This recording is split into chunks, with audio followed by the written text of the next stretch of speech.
Hello and welcome to another episode, you person of interest, you listener of material, and you consumer of the SoapyRao show. Hope you're well. And I don't think I've resigned myself to the fact that introductions are not my thing. But what are the introductions that we have been told are fine? Because different settings, formal settings have formal introductions, and events have those pricks, MCs who, I don't know, master of ceremonies or an anchor or whatever these words are. I like some of them. I met a bunch of them over the course of me doing stand-up, but some of them are just idiots. I mean, there's no other word for it. Just they put on, and I can't say putting on an accent is a bad thing. I had an accent for some time when I was in college, and I apologize. I was going through a phase, but it was a genuine accent. It wasn't like I was trying to impress anyone. It was just like, I was influenced by my surroundings, by the people I spoke with and the people who I was living with. And I had to communicate in that environment. I'm not justifying. I clearly am justifying. It sounds like I'm apologizing or defending myself, which, yeah, I'm doing. But these MCs, gosh, man, they are full of shit. And I'm going to throw in more flowery adjectives as this introduction to the episode goes along, because they're just a bunch of empty pricks, many of them, because it's annoying when the idea of this person is to keep the flow of the show, the evening, engage with the audience, make sure that there is some sense of knitting the whole thing together, presenting a lovely evening where people don't sense an idea of the evening dragging out. And of course there are multiple events, and the client has expectations, which is like, icebreaker activities, which is the client's fault because the client's a prick in this case. And then these people have these icebreaker activities, and they make an attempt at keeping and engaging the crowd when, oh God, it's disastrous. They have these things like, hold your left finger above your right face and excitement will ensue. I'm like, oh God, can you? And people enjoy it. That's the biggest problem. And I think that's why there's a market for these obnoxious asses. And as I said, I'm trying to find deeper ways of expressing my feelings towards these people. And the problem is, it's not the guys, the gals who call themselves MCs. Of course, the caliber of these fine fuckheads, it really changes, depending on the budget the client has. But I think the essence of someone being an MC remains the same. It's just this person who has absolutely nothing to rely on. So they have to sort of have this image of dressing up and doing their hair, and then they can't even memorize an introduction to an artist. They have to embellish it when not required. The person just says, "Okay, can you call me up on stage?" Saying a stand-up comedian who's performed across the country, lives in Bangalore, blah blah blah blah blah blah. In my case, that's my introduction. Very simple, very straightforward. But he's been doing comedy for years. I'm like, fuck off, dude. Like, really, can you shut the fuck up and not it's like a cover band trying to outdo the original. Like, why would you do something so stupid when you can't compose your own tunes, right? So do it differently, I suppose, but embellish it and try to outdo the artist. Like, come on. And the worst part, I've noticed, some of these guys, these dignified or lack of dignity, whatever they call these donkeys. Oh God, your insults are getting worse. Donkey? Who the fuck call someone a donkey at the age of 39? Well, clearly I do.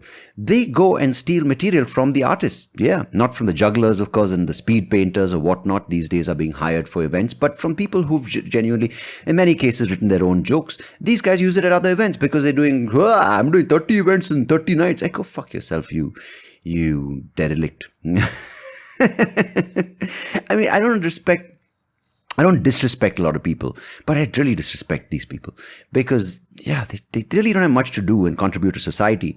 But even in that, they kind of have this gaping sort of lack of skill, and we have to put up with them. And they wear a suit. They're like, how can I introduce you on stage? And that's the fucking accent. I'm like, gosh, man. And then they have to pick up all the trending words like, PWDs. I'm like, what is PWD? Person with disability. Oh, you know all that, do you? But do you feel it at all? No. They, probably one MC who I know is probably decent, but the rest is just, they're scabs of society. And usually scabs are a sign that something is healed, a wound. But no, these are not scabs in that way. These are scabs as in things you want to peel off, things you want to just scratch at, and because the wound is way better than the scab that is covering that wound and has healed it.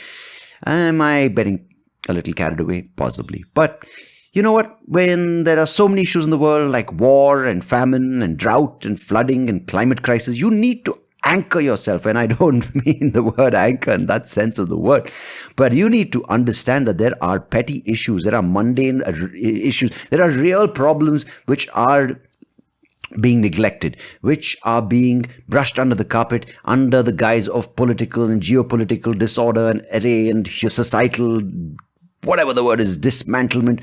These are real problems that need to be faced. And do we have any NGO? Do we have any organization addressing it? No, they're being hired, in fact, to hire these pricks. And I have to come face to face with these fuckers. And sadly, no one seems to give any importance to it. So that's what I want to get off my chest. MCs. Really obnoxious.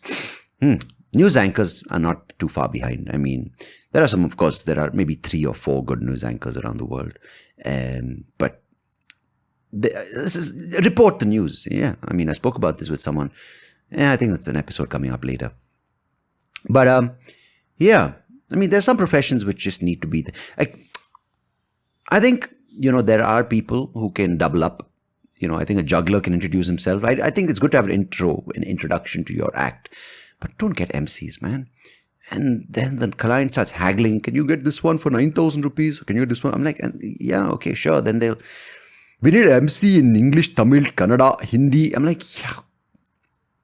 Why don't you get like a language expert or a translator instead of getting an MC? Master. I don't even know how it's spelled. Master of Ceremonies, of course. But sometimes I've seen EMCEE. I don't know what that is. Do you know what it is? Hey, if you're an MC, you probably have stopped listening at this point. But I don't know. What are the professions that upset you? Are there some professions that you really can't stand? I mean, not your own job, because that's probably the thing that people complain about the most. And that's a trend right now, to complain about how your life sucks and what you do sucks. I hate my job. No. Tell me about things that you've come across. Maybe, you know, I don't know. What are the other things that really suck balls? If you don't like sucking balls, that's another profession you can complain. But I'm talking about things like social media marketing or PR people. Is that a trend I'm noticing? But event managers, for instance, kind of event managers become MCs, or MCs graduate becoming event managers, just like how actors sometimes become producers. Voiceover artists, or maybe podcasters, I don't know, could be. I'm willing to take a hit, but I want you to let me know, because I want to hear from you. I keep talking to you and I hear nothing at all. It's just like an echo. It's just like a void that I'm spewing my opinions and my love for the world, or hate for MCs, or I wouldn't say it's hate, annoyance or dislike. Hate, okay, for MC. So let me know wherever you can interact with me. Of course, you can write in on SoapyRao@gmail.com. That's not but just SoapyRao Show, SoapyRao@gmail.com. Drop a comment on YouTube if you're listening to it there. Or you can just say, Sandeep, and possibly I won't hear it. So let me know. And of course, I'd love to hear from you. And more importantly, I'd love the fact that you're listening to this podcast. I have a lovely guest lined up. There are 3 loves in 3 sentences. What have you done with that? Brilliant. Not three. A great episode lined up with a gentleman who has done something which I didn't even know was a thing. Yeah. He basically started this company called Dice Toys Labs, or Dice Toy Labs. The website is dicetoylabs.com. And they basically have changed the Indian market for board games. Yeah, I mean, we didn't know. I don't think you knew, or maybe you did know. And that's why you've tuned in saying, I want to listen to this guy. Or maybe you were just like, what the fuck? Where have you been living? Under which board game have you been living? Well, for me, it was Monopoly. Then I saw recently some people playing a kind of Monopoly, which was some kind of thing. But then, of course, we had, you know, the other stuff, the stuff which had like, yeah, that stuff. And, you know, other stuff. But, of course, then it became taboo, and card games, and then Jenga. But I've clearly been, you know, out of this loop. And board games are a big thing. They're almost like a cult. They have board game cafes. And it's like comic books. I didn't even know. Yeah. Crazy, right? Yeah. If you don't know about this, well, you're at the right place at the right time. Because my guest, Mr. Phalgun Polepalli, will tell you all about it. And quite fascinating, I must be honest. He's a lovely man with a lot of passion for what he does, and him and his team are single-handedly, no, multiple hands involved, but they're doing things with hands which are family-friendly, which is nice, right? And he's going to tell you about the board game industry globally, the games that's Dice Toy Labs, have introduced into the market, the response for the games, the nature of the games, the idea behind the games, the effort it takes to make a well-rounded game, to keep interest levels up, and whatnot. So much to talk about, and we've spoken about it all. And I had a fun time, and I'm sure you'll have a thrilling listen. So, as always, do stay tuned to the other side of this podcast to listen to Mr. Phalgun Polepalli talk about board games and the gaming industry at large. I appreciate you as always. Till next time, until the other side, goodbye, God bless, take care of yourself. Cheers.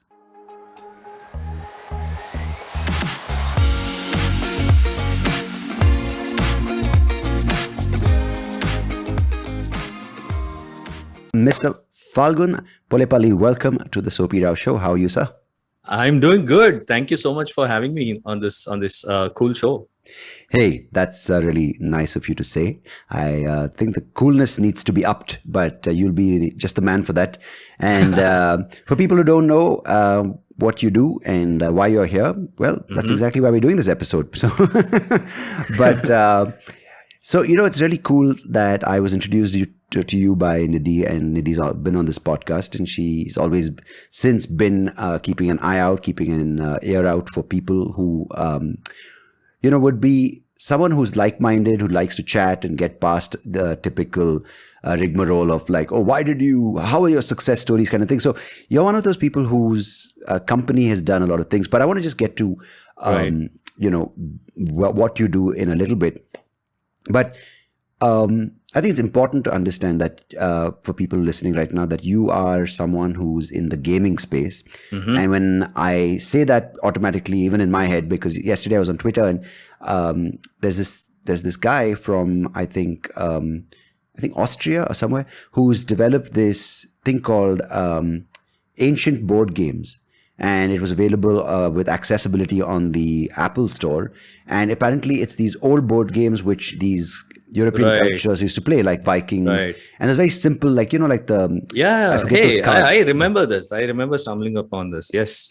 Right, so the beautiful part was that this was for the iPad and for the iPhone, and it was accessible. So the voice reader could pick up the voiceover, which is the built-in accessible tool, could pick up on how these games are played, which is fantastic, right? Because like when I want to play chess on the iPad and it doesn't read the moves, or, I mean, it's gotten a lot better, or if I want to play Scrabble and it doesn't read out everything correctly, or if it's not designed with that reader in mind, it takes away the game and the pleasure of playing it.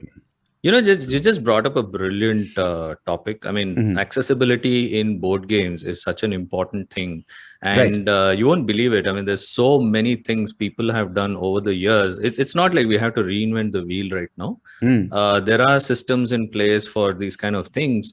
And we are just discovering these tools which we have to include in our games. It's really interesting that you brought this up. Very cool. Yeah, and that's exactly something that it takes away, it adds on. Like there's so many elements that society so-called evolves when we think like, I don't want to focus too much on accessibility. While it's important, I think it's also one of those things which, the more you can include people, and there could be various levels of inclusion, I think it becomes more fun for everyone, especially in the space of gaming, right? Right. But we specifically, refer to gaming now online.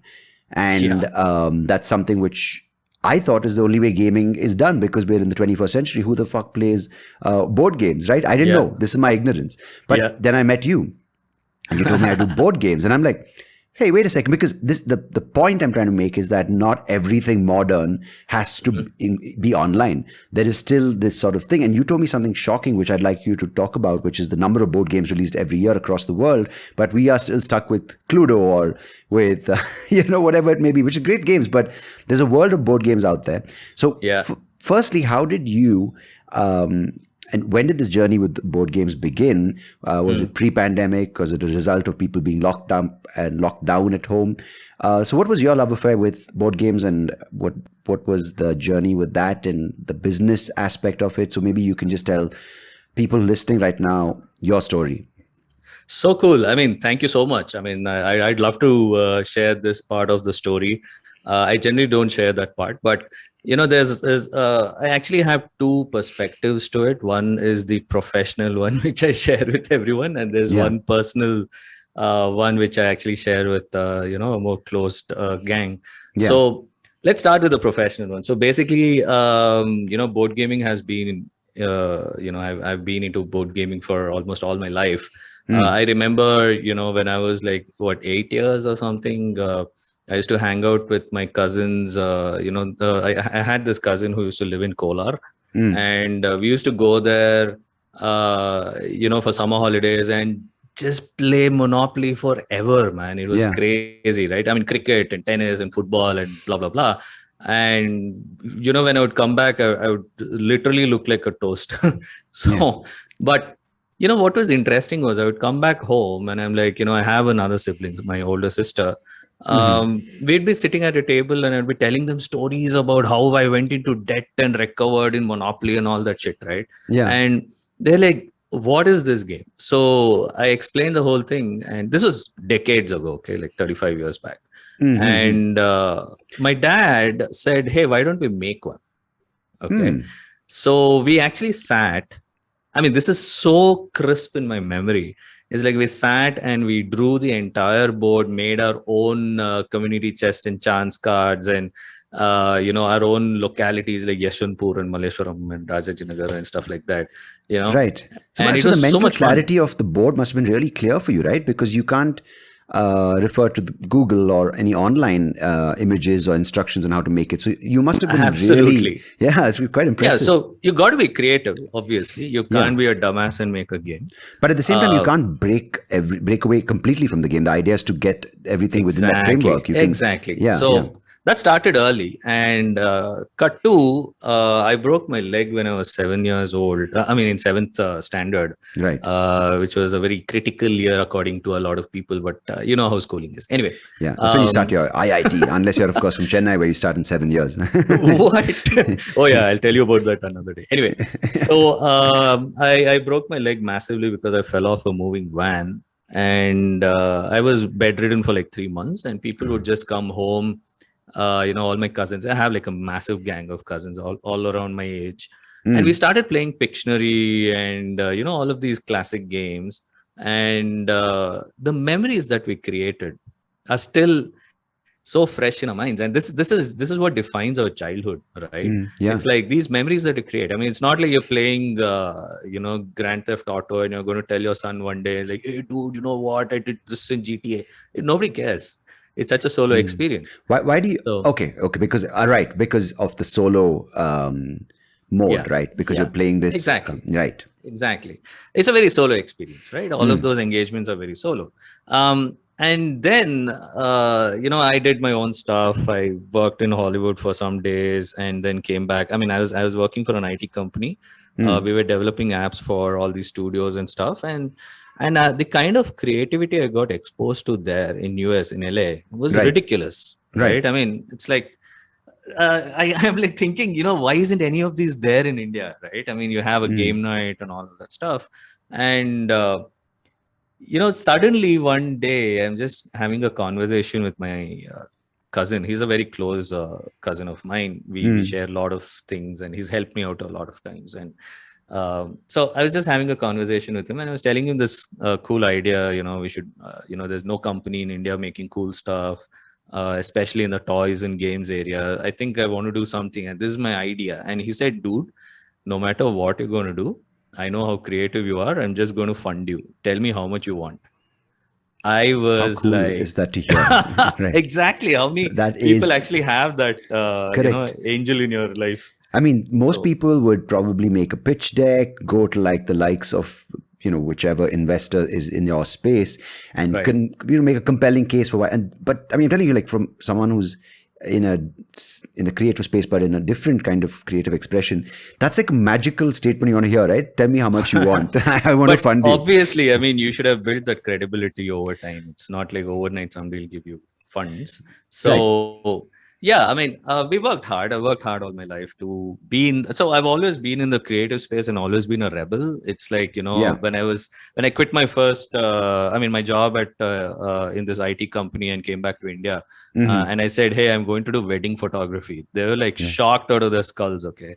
Right. And all the time they were like, you should take up professional photography because you're so obsessed with photography and all that. Right. And when I actually said, hey, I quit my job, and everybody was like, what? Yeah. Who is going to take care of medical insurance and all that? I'm like, what? I mean, the same people who are nudging you, they suddenly backtalk, going, no, you shouldn't. We just said it. We didn't mean it. Exactly. Yeah. They're like, are you getting rid of this awesome life where you have AC and tea being served to your table and all that? I'm like, well, it doesn't excite me. So I was like, I just jumped Were you into that wedding photographer who would just hover around people, and when the moment they put Exactly. food into their plate, you go and snap? What? No. But you know what? That's some fun things we've done. Yeah. Imagine shooting that video and playing it in reverse. It's awesome. So Yeah. it's like everybody's gagging and pulling it out. Anyway, so yeah, just keep that in your mind for some time. You can imagine it. Yeah. Oh God. Yeah. That's quite funny. Yeah, so around 2000, so I used to go backpacking a lot around the world, especially to these countries which none of my family would accompany me. So I went on a backpacking trip to Japan, and that was when I was just blown away. So I just went to a toy store. So I used to go to toy stores everywhere because I have a son, and but this one particular toy store in Japan, it's a typical Toys R Us, okay, but it's next level. You'll see robots walking around and stuff. It's crazy. Wow. And there was what blew my mind was first of all, Japan is a place where a design guy will have continuous OGs, okay, Right. So this is like a crazy thing. You go there and you go to this toy store, and I'm looking this wall which is like 80 feet long, Right. filled with customization for just one toy. Holy, yeah. Okay, just imagine, okay, like you heard of Transformers and all that. You might have seen a bunch of toys here and there, but in Japan there's this thing called Gundam, okay. I don't know if you're a big anime fan, but Gundam is like these mecha themed anime, and there are like a billion things you can try out with those things, man. It's crazy. Okay. Did you say mecha themed? Yeah. Right. So you mean robotic and right. Okay. You mean mechanics. Yeah. Not Mecca like the place in Saudi Arabia. I was like, okay. I got completely.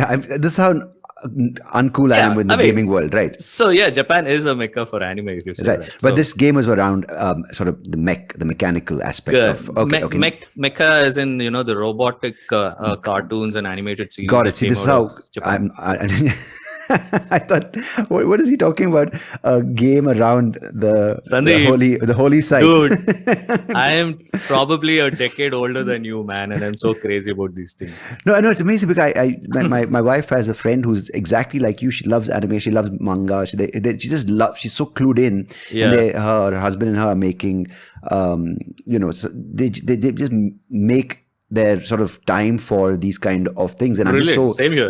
Yeah. So I should definitely hook you guys up. Yeah. I mean, so we are called the weebs. Okay, we are the non-Japanese who love Japanese stuff. So we are called the WEEB. What does that mean? That's just they call them as otakus or weebs. So anyway, hey, the only thing I know in the 21st century, which a physical thing which I've been introduced to is Beyblade, because absolutely, let's Beyblade. And I was like, dude, that's an IP that you should really look at. It's crazy what they've done. And see, that's one thing about Japan, right? Anyway, so I go to this one section where you could enter with literally 100 yen and come out with a complete toy. And 100 yen is about what? About $60. Rupees. 60 rupees, yeah. Right. Okay. So it's like $1, little less than $1. Right? Less than $1, right? You can enter this place and actually, like, a kid all that they need is like one simple toy to satisfy their need and grow on that. Let it be scalable in such a way that, okay, you want an upgrade, go back, buy these. So, you can imagine this Not like, mobile oh, store. I want that $1,000 radio controlled car, which of course we think that the more expensive it is, the kid is going to be more satisfied. But it's amazing that you just said this, that you can start with with 60 rupees or $1. Yeah, and then scale you it. can add to that toy. Yeah, which enhance is so... it, augment it, do whatever. So it was crazy, dude. It was a railway set. So I don't know if you know this. There's like a huge cult who actually build this miniature train thingies in their like backyards and their rooms and garages I and know stuff. exactly what you mean, because a friend's dad, this is in the 1990s when we were in like high school, went to his basement, and his dad, they were like, he was a doctor in the US, they moved back to India. And What a cool that dad. was, really cool dad, because of this railway set they had, multiple sets of trains, but an entire city which he had built with plaster of Paris. Like there were tunnels, there was landscaping, and I know, I right? was awestruck. It was always stuff which we would watch on TV. I'm like, dude, this is Oh, but it's something so which you can beautiful, build. Absolutely. Phalgun, those train sets. I mean, Yeah. I had like old bogies, and my mom, granddad would bring stuff and all. But when I saw this, it was like bullet trains, like And they move and there's stuff they're actually happening. powered, and the train, that the gates come down. Exactly. It's like an entire city of people, and I was like awestruck, because it was so beautiful. And I'd never been in a train which was so fancy, right? Like, I mean, we were just like used to like Brindavan Express or whichever train it was, which, like, it's mind blowing. I'm just the trying train to, sets which we used to get, how it was, right? You put this massive battery in it, and it itself would cost around like $2,000 just the whole set. And if one thing congs or breaks down and you can't do anything, that whole thing you have to junk it. Right. Yeah. So, no, and this is something which I think is so important. Is I think you clearly were exposed to toys, and I think an important thing now to realize is that just getting the stuff from America, like, I mean, wherever the country, I'm not going to be specific about it, but like just buying the most expensive stuff is what people think is a fun toy. But like, I remember, just sort of to give context, I don't take away from your story of when you started, but I remember these toys, these soldiers, right, which were on these bases. You could form, like, of course, maybe now politically incorrect, the Native Americans, the Indians, and the Western soldiers.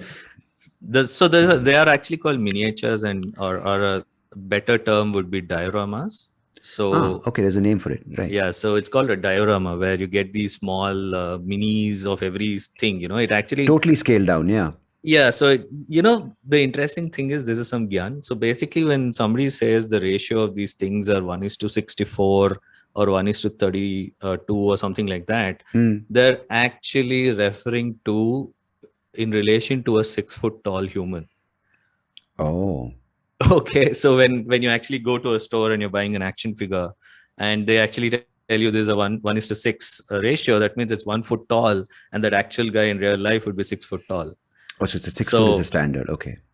No, so basically, you can imagine it, right? Like, you get this small thing, and they say, like a Hot Wheels car. It's a 1:64, ratio. Right. So, it's very interesting, and I'm looking at all of these, and dude, this is 2020, okay? This is the 21st century, where we are discovering these things in India, and I come back and I have all of these crazy thoughts in my head, and I'm trying to understand, is there an industry and a market for this in India, right? And I started analyzing it, and I don't know if I told you this. So the world toy market is actually a $110 billion market, okay?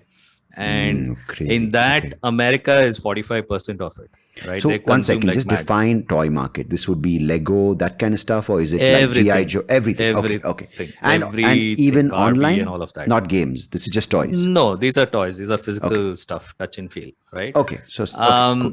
In that, can you guess what is our consumption? Consumption in the 21st or contribution? Century?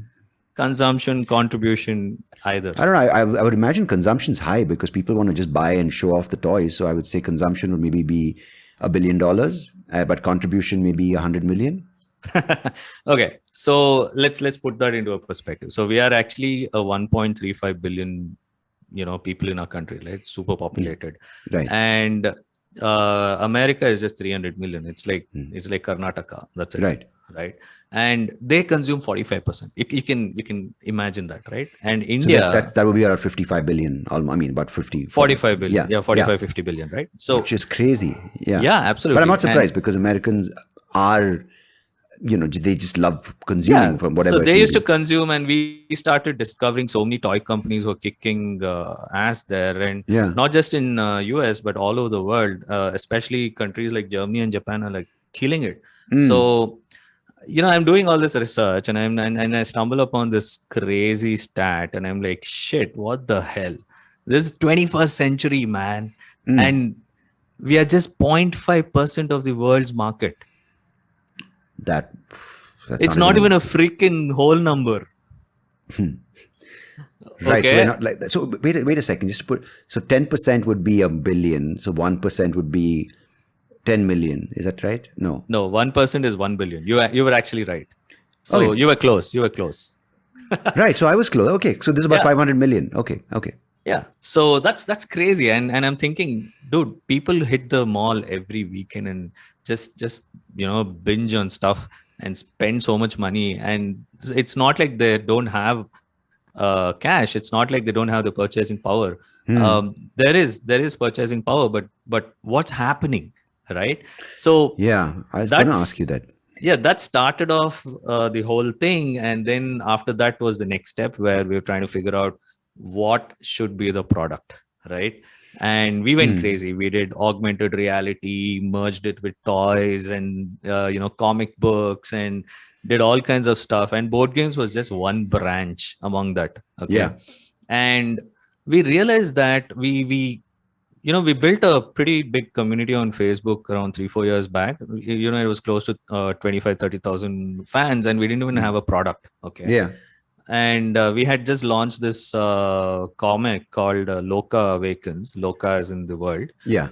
and it was post apocalyptic. We are trying to make these cool characters, like Indian themed characters like a Sardar and one guy called Nalanda and stuff like that. And they came out Hmm. really well. And Yeah. people were so blown away with it. And, we were still very confused about what do we do? Do we So make these are toys? physical And comic books. yeah, all Right. physical. Okay. We Right. we were not, so AR was the only digital thing that we did. Right. No, the And reason I asked for you is because I lent my voice to one online comic series. So I was wondering whether that was yours. which is, Because I had to play some voice and I was like, which don't one? you dare do that, Davey. And I was like, okay. Okay. I don't know what it was. I just Oh, had to this give is my voice. Graphic India. It sounds like Yes, Graphic that's the India. one. Yes, that Okay. is Graphic India. Yeah. Yeah, I so gave Devi my, was the comic. Very cool. Very cool. yeah. Very cool. So I am not that untuned. I've done something. This is a No, while that's back. so cool. So that was you. I was one of those voices. My friend Sal Yusuf, who's a voiceover artist, he Okay. did a bunch of it. His studio was recording it, and they were doing all the. Perfect.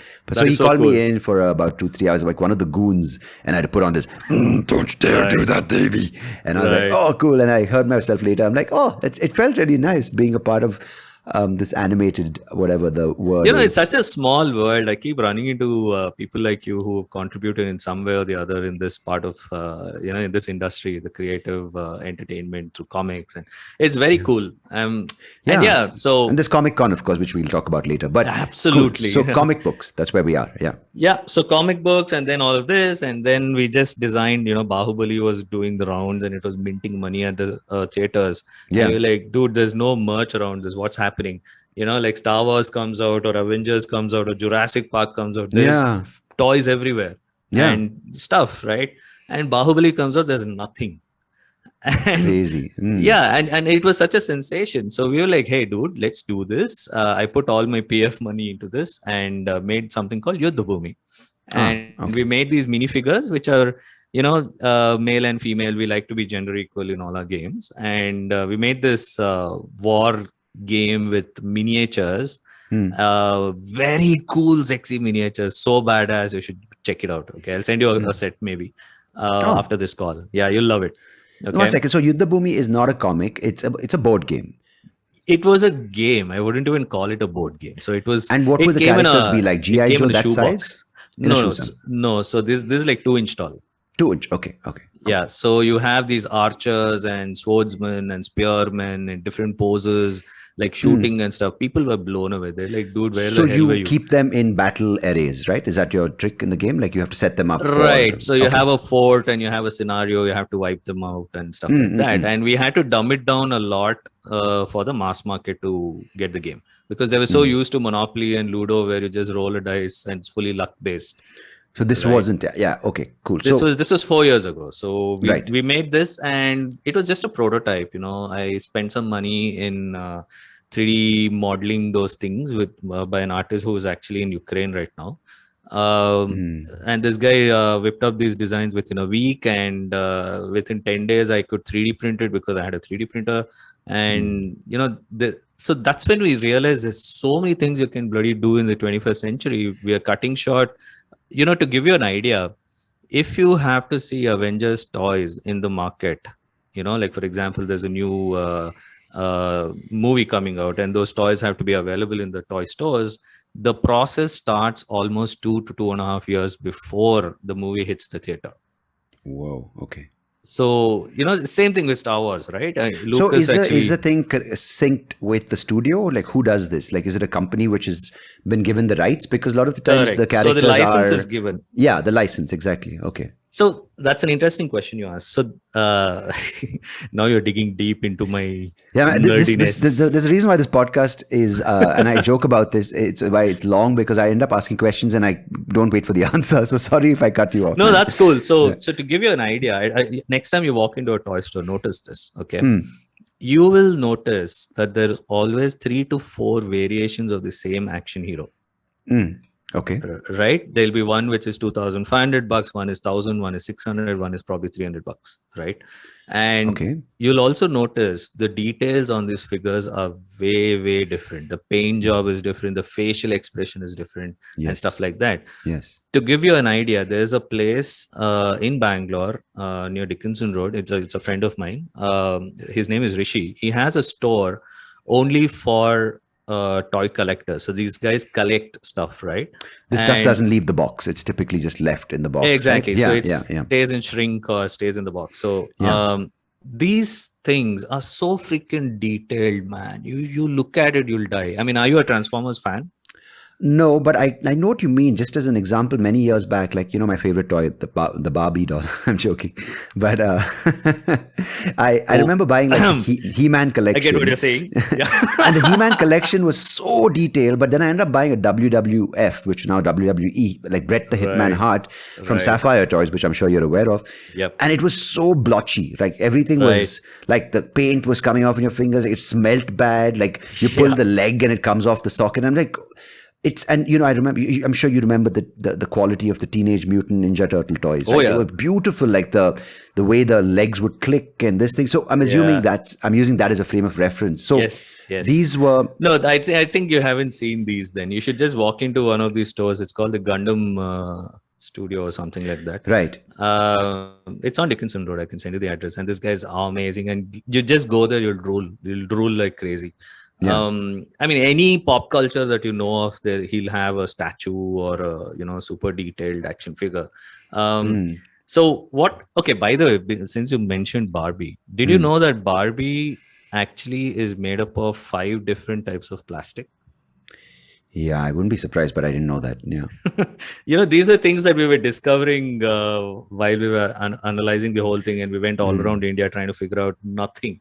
And then when we actually got these Yuddhabhumi figures made in China, we actually went and visited China because we have no clue who's manufacturing it. Will we ever get it? We're pouring so much money into it and all that. Yeah.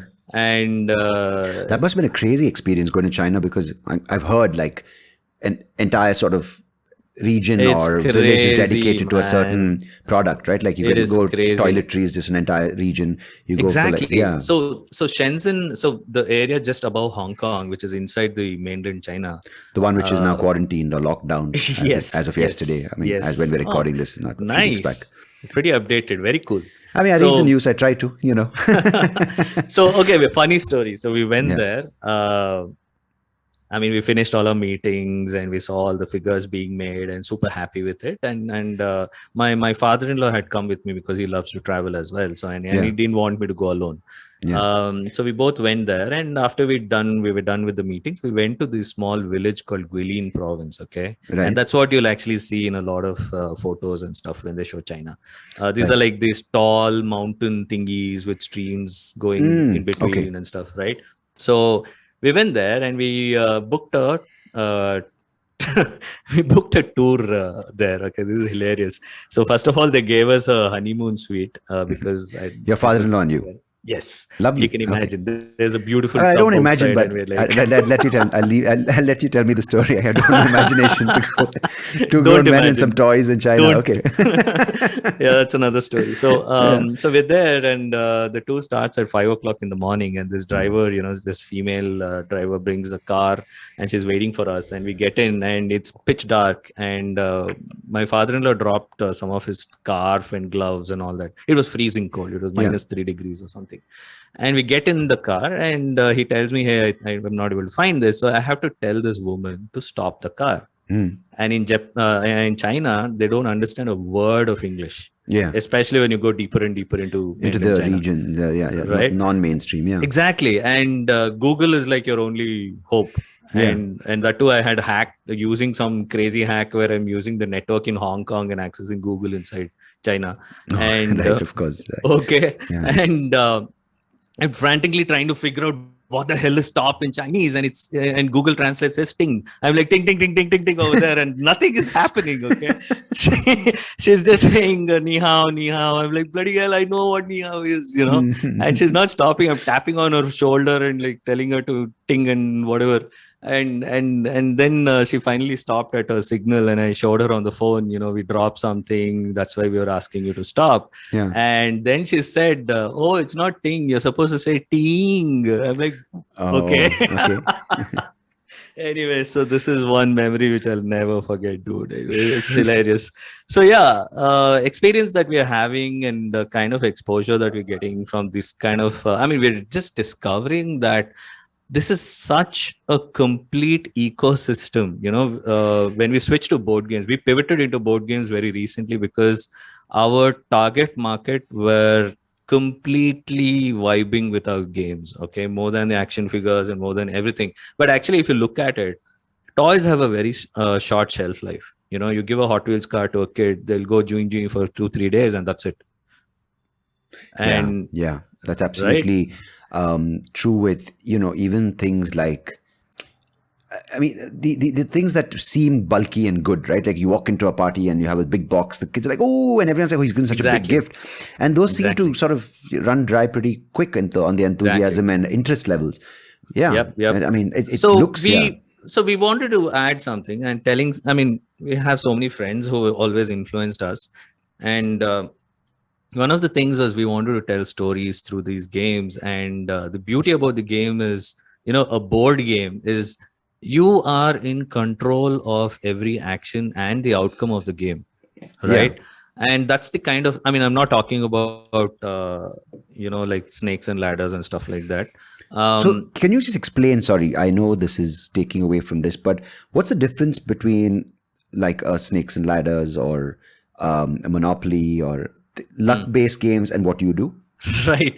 So interesting. You gave away the answer right there. So there was a huge paradigm shift that happened around 20-25 years ago in the world where people were like, hey, I don't want to roll a dice to decide my output, my decision in this game. Right? Like, just imagine people say Monopoly is a strategy game. That's bullshit. You just roll and you fall into something. You have money, you buy. If you don't have money, you bid it out. Right? There's nothing. And the steps are determined by how many numbers the dice shows. It's pure luck. It's pure luck. So you just roll a dice. And there was a huge shift that happened, especially in Germany, where they start. Actually, what the funny thing is, the modern strategy games are called Euro games because it all originated in Germany. And these Euro games are generally heavy on strategy or actually have control. So it's actually called player agency. You're giving control to the player instead of a dice. Okay, so it starts with the strings being controlled by the player. So you're not exactly. So you're put in a scenario. So there is an initial setup, like a status quo of sorts, and then you have to go through a lot of things to reach a particular objective. Once you reach that objective, you win, right? I mean, and the best part about this is, the beauty about Euro games is there's not one path to winning. There are multiple paths. That's the excitement. That brings in the Exactly. excitement. Because So I was in going to say, case, if it's point A to point B, where does the yeah, fun come in, right? exactly. In case you are racing across and you're doing, I mean, luck is on your chance and you're figuring out everything by yourself, and luck is on your side, not chance. That's what I was saying.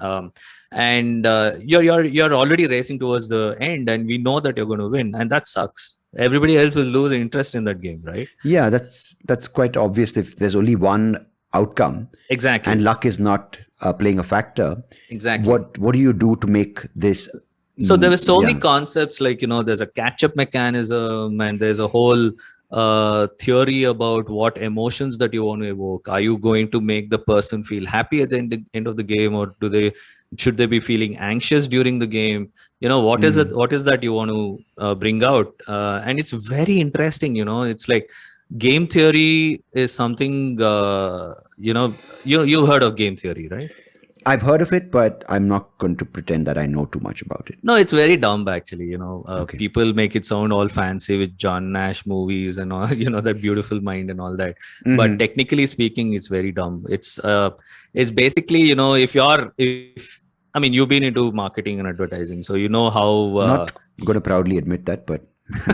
No, but you can understand, right? So basically, if there's a competitor, what is that you're going to do, right? You're going to find the weaknesses. You're going to at least find a common ground on which, at least you will not be a disaster. Yeah. Worst case, both of you will be at the same level. Yeah. Got it. Right? Yeah. But so these are the kind of things that you figure out. You go deep into understanding the SWOT, to do the SWOT analysis and blah blah blah. So, I know SWOT. Yeah, strengths, weaknesses, opportunities, and threats. Hey. The game design is such a science, and it's not easy. Yeah. Especially when you have to make a product out of it to earn money. It's a different ball game. Yeah, I mean, I can imagine like the elements you just mentioned about how much emotion, what are the sort of things you want people to feel. So it's not just like it almost feels like you need a team of like an anthropologist or a sociologist. You need cultural context. You need emotional, like a psychologist. You need a mathematician who will sort of bring in these things, depending on the game, of course. But maybe even like a political scientist or an international relations expert, depending on the genre or the game. So yeah, I think that's really interesting because can you? So that's such a brilliant thing that you mentioned. You need all of these people to make a wholesome game, right? Yeah. And where do you find these people? Where do you find the creme de la creme of all of these guys, right? Yeah. So that's when you actually create a small community, and you start building this community where, we play test with them. We play test with a lot of different varying age groups. And playtesting is so important, without playtesting, we'll be just shoving a game down someone's throat. That's not what we want to do. But wait a second, Phalgun, you didn't finish telling me what game theory is. Were you done? Yeah, so let's assume, there's a very popular example for game theory. Right. I mean, if you want to know more about it. I mean, just to maybe in a sentence, like how does it work? Because I think, I want you to talk more about that testing, and that's sort of the space we want to go to. But just to give it context so people understand. Yeah, so I'm sure most people listening know. So game theory is actually has gone through a lot of evolution. It was initially by this person called John Newman. He was the boss of John Nash, by the way. If you've watched Beautiful Mind, the Russell Crowe movie, yeah, I think that's, yes. So one of the few movies in my life. Yeah, I mean, you might have seen that he was one of the guys who got a Nobel Prize because of game theory in economics and stuff, right? So that was actually an era when people started using game theory in understanding general dynamics that happen in a business, right? Like it could be just an ad campaign that you're going to run. Yeah. Right? How do you want to run it? Who is your target audience? Who is it going to affect? Wait, hey, there's competitors as well, and blah, blah, blah. So let me give you a very popular example for game theory, right? Imagine that there are two convicts of a particular, some crime, okay? And these guys are sitting in the jail right now, okay? And the typical bad cop, good cop thing that happens, right? So you go to one of the guys, okay, one of them, the other fellow has no clue what you're telling him. So you go to one of the convicts and you tell him, hey, I'm going to give you three options. Okay. One option is you tell me the truth. Okay. You confess, and I will let you go with a short term punishment. Okay.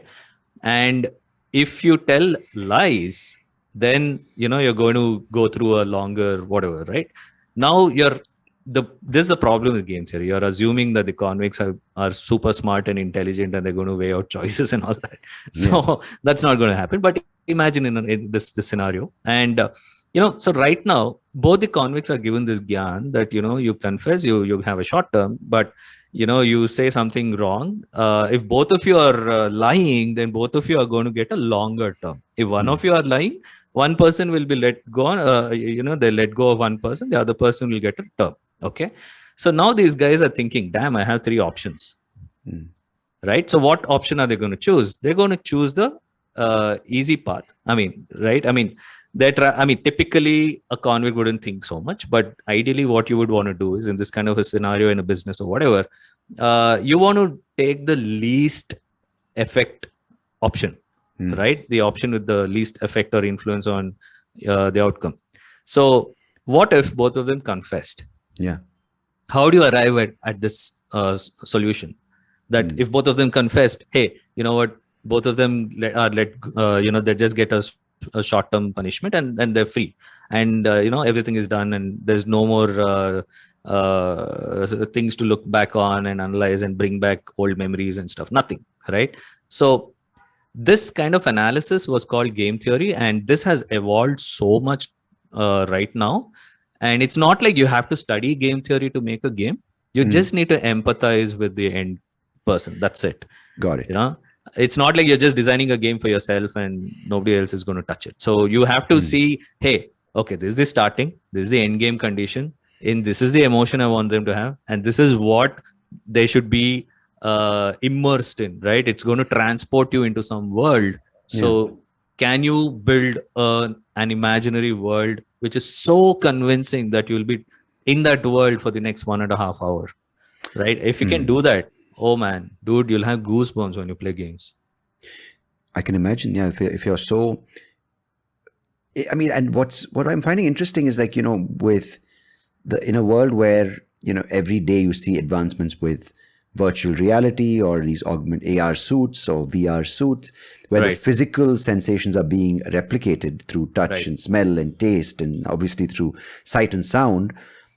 Yeah. How does a board game do it? Because I'm physically, I like the sense of touch. Fantastic question. I love it that you're asking that. So it's simple, right? How many people can actually afford a phone on which an AR app would work fantastically? I don't know. The smartphones are getting cheaper and cheaper and more powerful. So, right. Of course, no, there's a very sharp line there. So you can actually, like the high-end iPhones can actually do the AR stuff. The low-end iPhones can't. And they actually need one particular software on their chip to actually understand this. And we actually did this. We actually worked so hard to get the AR app to work on even the cheapest Xiaomi Red phone. And it was just an annoying experience because you had to update them and blah, blah, blah. But think about this. What is the least resistance path to get your medium, that visibility you want? Right? You have a story, you have a game in your hand, you have everything. What is the least resistance path, right? What is that easiest medium to get it out, where you're not pouring in $500,000 to get the production right and stuff like that? I think arts and crafts, just cut paper and exactly. I know the answer because I got you for the board games. I know the answer, but in a sense, you wouldn't automatically go to say, okay, I'm going to go into a lab and going to use. But you know what? That's funny. So I don't know if I told you this. So do you know that the dice was invented in India? Okay. Right. During the excavation in Indus Valley civilization, they actually found the dice. And even today, in the 2022, there's not one dice manufacturer in India. How sad is that? So, okay, I know this may be completely off topic.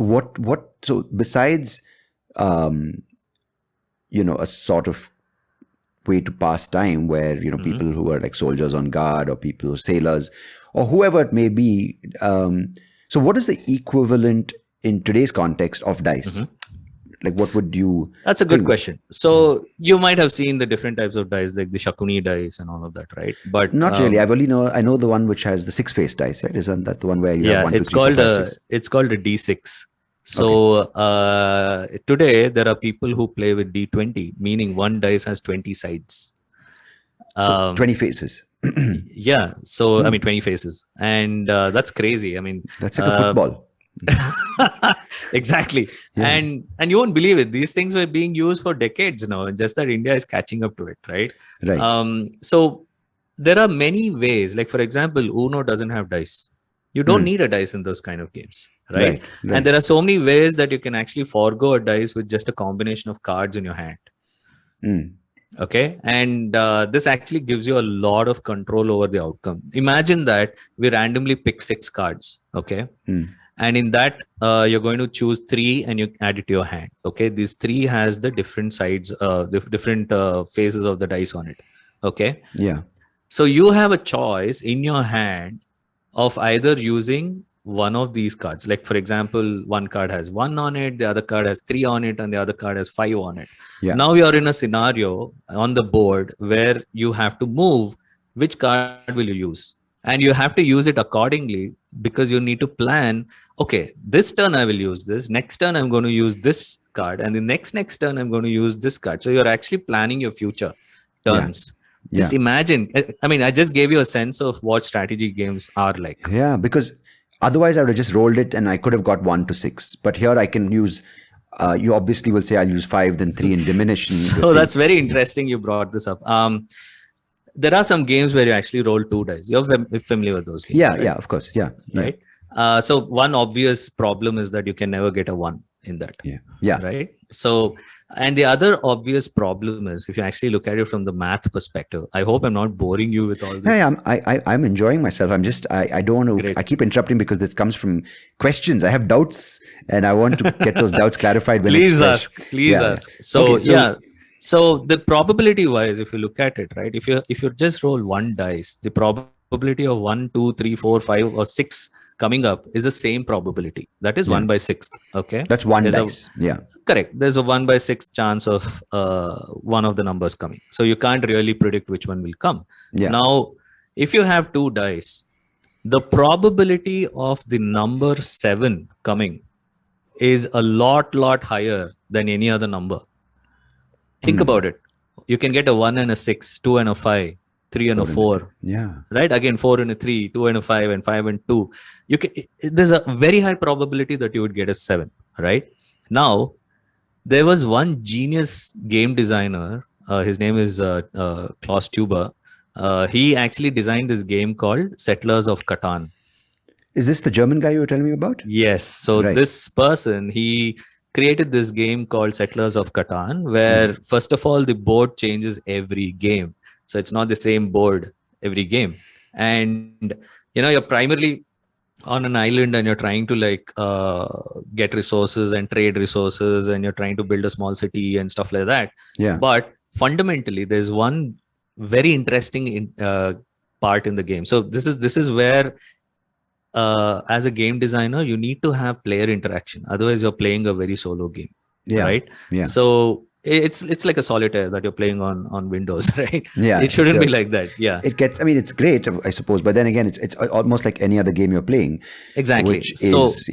So when you have player interaction, you throw them off guard, and you kind of manipulate the board, manipulate the status quo in such a way they're like, damn, my strategy has gone down the drain. Now I have to think again. And that keeps you going continuously throughout the game. Right now, he introduced a robber in the game. And the robber shows up every time you roll a 7. And why 7? Because that's the one which comes up most often. Okay, so that's a common visitor to the game. The 7, so you're right? Exactly. So you're moving the robber to a particular area, like a farmland or something, and somebody owns that farmland. That person won't get that resource that Okay. Done. So this is still a game of dice. There are dice in this. Exactly. So there is dice. Yeah. And this game totally revolutionized. And to give you an idea, they sold like close to 40 million copies now. Crazy. And you told me that this is the same game, right? Which they started doing reprints in the local language. Yeah. Correct. So you actually Crazy. can get a rip-off of this game for $400, where the actual original game costs you around 3,000 rupees, even if you convert it from dollars. And the reason being, it's not the production cost of making a game, right? The amount of thought that has gone into the design, and it's so balanced. It's not like, it's not like chess, right? If somebody, even before the game starts, you know that you're going to win if you know most of the moves like if you studied chess or you played chess, right? Yeah. And the moment the first player moves a pawn, you know how it's going to end, right? Yeah, I know. I read that book, which became a movie. Right. You know which one I'm talking about. Queen's Gambit. The Queen's Gambit. And Yeah. I mean, it fascinated me, but it didn't get me hooked onto the game. I was like, you know what? Good for her, man. I'm so proud of her. But Exactly. I can't be bothered. Yeah.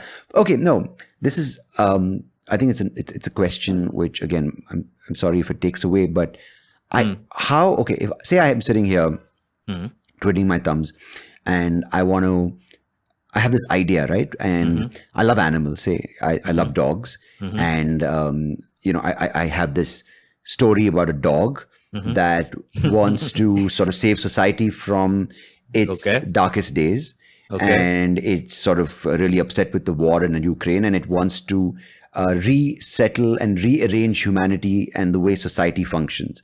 So change the players around, right? Take away capitalism. Why dog? Because I like dogs. I'm just saying I'm a person. I'm a person who has this idea, right? I'm not saying it's just hypothetically, right? How do I make a board game about it? Like, I'm just giving you a random set of ingredients. So first of all, if it is, you'll have to understand who's your target audience and what's your objective, because it's all about business of board games, right? You're not making it as a hobby. So if you're going to be making this, who is the target audience? And if this is the target audience, why would they pick your game over others, right? Okay, so before you get to the story of a game, you have to, so say you're at the ideation stage of the story. No, I got it. So this particular game, you'll have to put yourself, okay, there are basically a few points that you'll have to look at. One, what is it that is the takeaway from this game?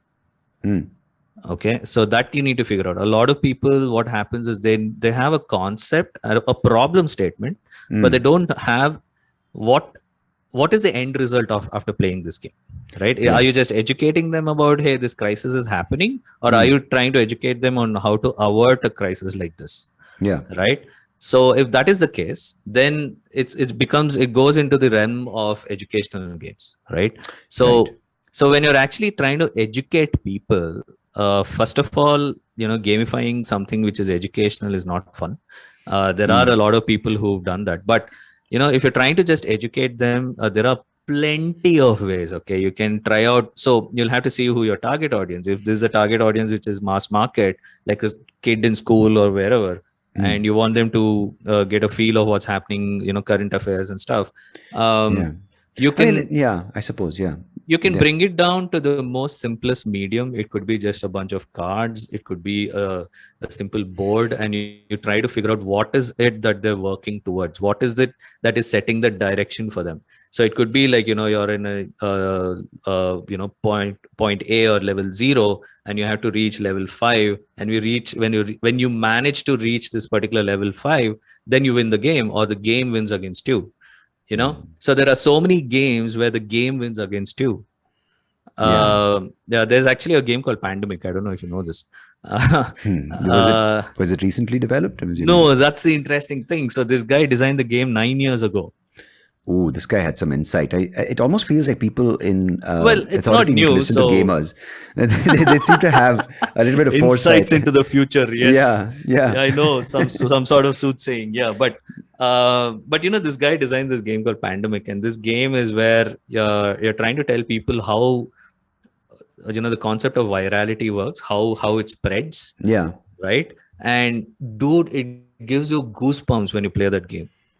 And did people go about spreading information during the COVID pandemic in a similar way, or was it totally mismanaged? That was the most sold game during this pandemic. So basically, he the COVID is actually a spin-off of SARS virus, right? So remember long ago, SARS was doing its rounds, and we were Yeah. not allowed to enter a lot of countries, and they would Yeah. spray things in the plane and This was stuff. early 2000s, right? Or Correct. Yeah, yeah, 2002, 2008. yeah. So, I mean, that was the time when the monkey thing was very popular. What was that thing called? I forgot the name. Damn. Anyway, The monkey so game, no, the movie with the monkey, they're all wearing these hazmat suits and stuff. Planet of the Apes. No, man. No, I was wondering which one. No, so I'm not. it's about a pandemic. But anyway, Okay, okay, okay. yeah, so around that time he designed this game. So basically, you can whip up a game around anything Okay. I mean, that's one of the reasons why there is a game for every damn topic in the world, man. Believe me. I mean, you Yeah. can tell me a topic, I'll tell you that there's a game on it. You said a dog, there's a game on dogs. There's we ourselves designed a game where you're adopting a dog from a shelter, and the dog is like rating you as dog parents. You know, That's brilliant. yeah, right. Can I we do mean, that? Can we do that in reality? absolutely. Just imagine you take a dog. You have a dog at home? Yes, I do. Oh, fabulous. Just imagine you took it for a long walk versus a short walk and he'll hate you. Right? Mm. So simple But stuff then you like can that. bribe her with like, biscuit and Exactly. Lucky that they have short-term memory loss. But so yeah, I mean, but what was the big gap that we are trying to fill? Yeah. The big gap we're trying to fill is India has no cool games. There are absolutely Yeah. nothing cool. I mean, I might be, after this podcast, people might be thinking, dude, board games are for boring people. But, the thing is, I'm talking from a perspective as a designer of games and publisher of games and stuff like that. But there are so many games where, it takes you through such amazing experiences. Like, one of my favorite games, there's this game called Everdell. Okay, it has this beautiful component which actually has a big tree. If you've heard of Magical Faraway Tree, those books, Enid and stuff, you can imagine a tree like that, and with a lot of critters and stuff like that, right? Like the Right. small creatures. I mean, and just stuff. something as simple as Jack and the Beanstalk is so, my That God. is a game as well. It's crazy. I'm telling you, there is a game for everything. Nobody has made games on Indian themes. That's where we And jumped we in. have so many themes and themes within Exactly, themes. exactly. And we will get to that. But okay, so tell me about this tree, the magical tree game. Yeah, so Everdell is a beautiful game. We are all critters and we're trying to, build our own small settlement. So I could belong to the tortoise or the turtle, faction, and you could belong to a squirrel faction. I mean, I'm just calling faction because that's the term that they use for that family. And you'll be building your own city. You're building schools. You're building hospitals, and all kinds of stuff, markets and things like that. And Around this tree or on this tree? the tree actually gives you some of these objectives that you need to achieve in that game. So the tree is the wise old man who's... yes, you could say okay, that. okay, And it okay. also shows the different changing seasons. So that's beautiful the way it's all a board game, dude. Can you imagine? Yeah, I mean, when you said changing season, I'm almost imagining this idea of a screen changing, but there's no screen. This There's is nothing. physically It's set just physical in cardboard. Yes. It's a cardboard where 4 or 5 people are sitting at the table experiencing this together, totally immersed. Like, to give you an example, there is a game on making wine. It's called viticulture. Okay, Crazy. it's so beautiful. It's like you literally understand the entire economics. Like you're growing it, you're harvesting it, you're crushing the grapes, you're making different types of wine. There are tourists and visitors to your vineyard, and they're asking you, hey, I want this champagne, blah blah blah, and you're trying to give them. And the components are so gorgeous. You have to take a look at it. It's so nice. And this game totally inspired us to make a game of our own. It's called Chai Garam. And it's a game based on the tea culture in India. And we realized, hey, so the funny thing is, 70% of the world calls tea as chai. Yeah, of course. Now you hear the Starbucks chai lattes and whatnot. That is actually a dumb thing. I mean, if you go to US, they actually call it chai tea latte. Chai tea, I would yeah. actually spend so much time telling them chai and tea is the same. But But you're saying non Starbucks, they actually in other parts of the world still they call it chai? Yeah, Like you go to Korea, they call it cha. Okay, right. Right, wherever. I mean, the almost half of Europe, and so it's partly due to colonization as well. So the interesting thing about all of these games is that, first of all, it's not like you have one single end game condition where, like in Snakes and Ladders, you reach this point, you're done, you win the game, and you're just playing it for hours and hours just to get to that damn spot, right? And this is a game where your end game condition changes every time, and there is a catch up mechanism. So if somebody is like lagging behind, there are mechanisms for that person to catch up. That makes it really interesting, and you'll suddenly have this hope, hey dude, okay, I was lagging behind, now I can actually kick some butt. And I read there's this so book many called things. Ender's Game, I think, by Ian M. Banks. Oh yeah. I mean, I'm not too big in the genre. I'm not really well. Every time I say Ender's Game, people in my house laugh. But anyway. Okay.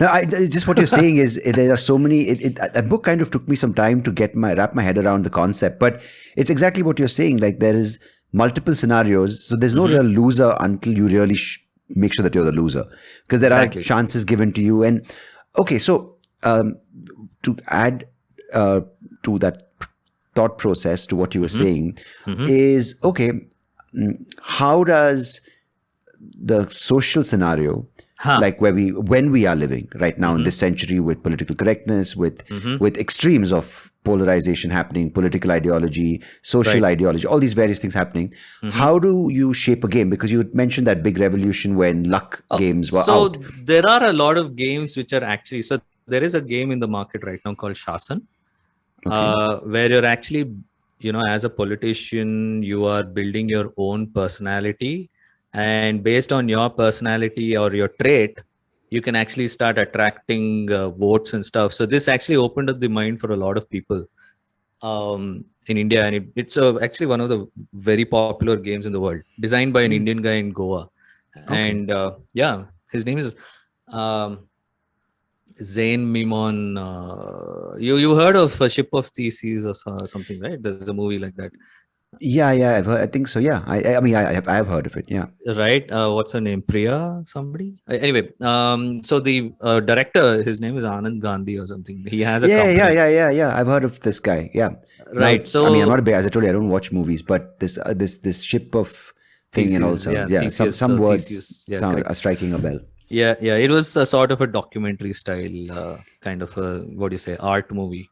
So this guy has a company in Goa. He actually made this game, and they only make games based on these kind of, they want people to go through such experiences, right? What's happening in the world, and would you rather, like, for example, there are interesting questions in the game where I should tell Zain actually that I'm promoting his game, but anyway. So there's he one can always come on as interesting well and promote his game and talk about it later. So there's a very interesting concept in the game where you're asked questions, okay? Yeah.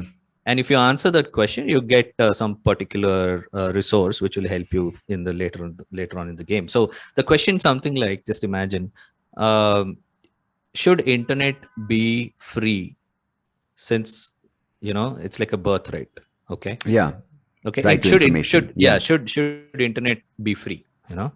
Now you could actually take two perspectives to this. One, yes, I want it to be free because for my people, if I'm representing them, that shows a very socialist trait of yours, right? Yeah.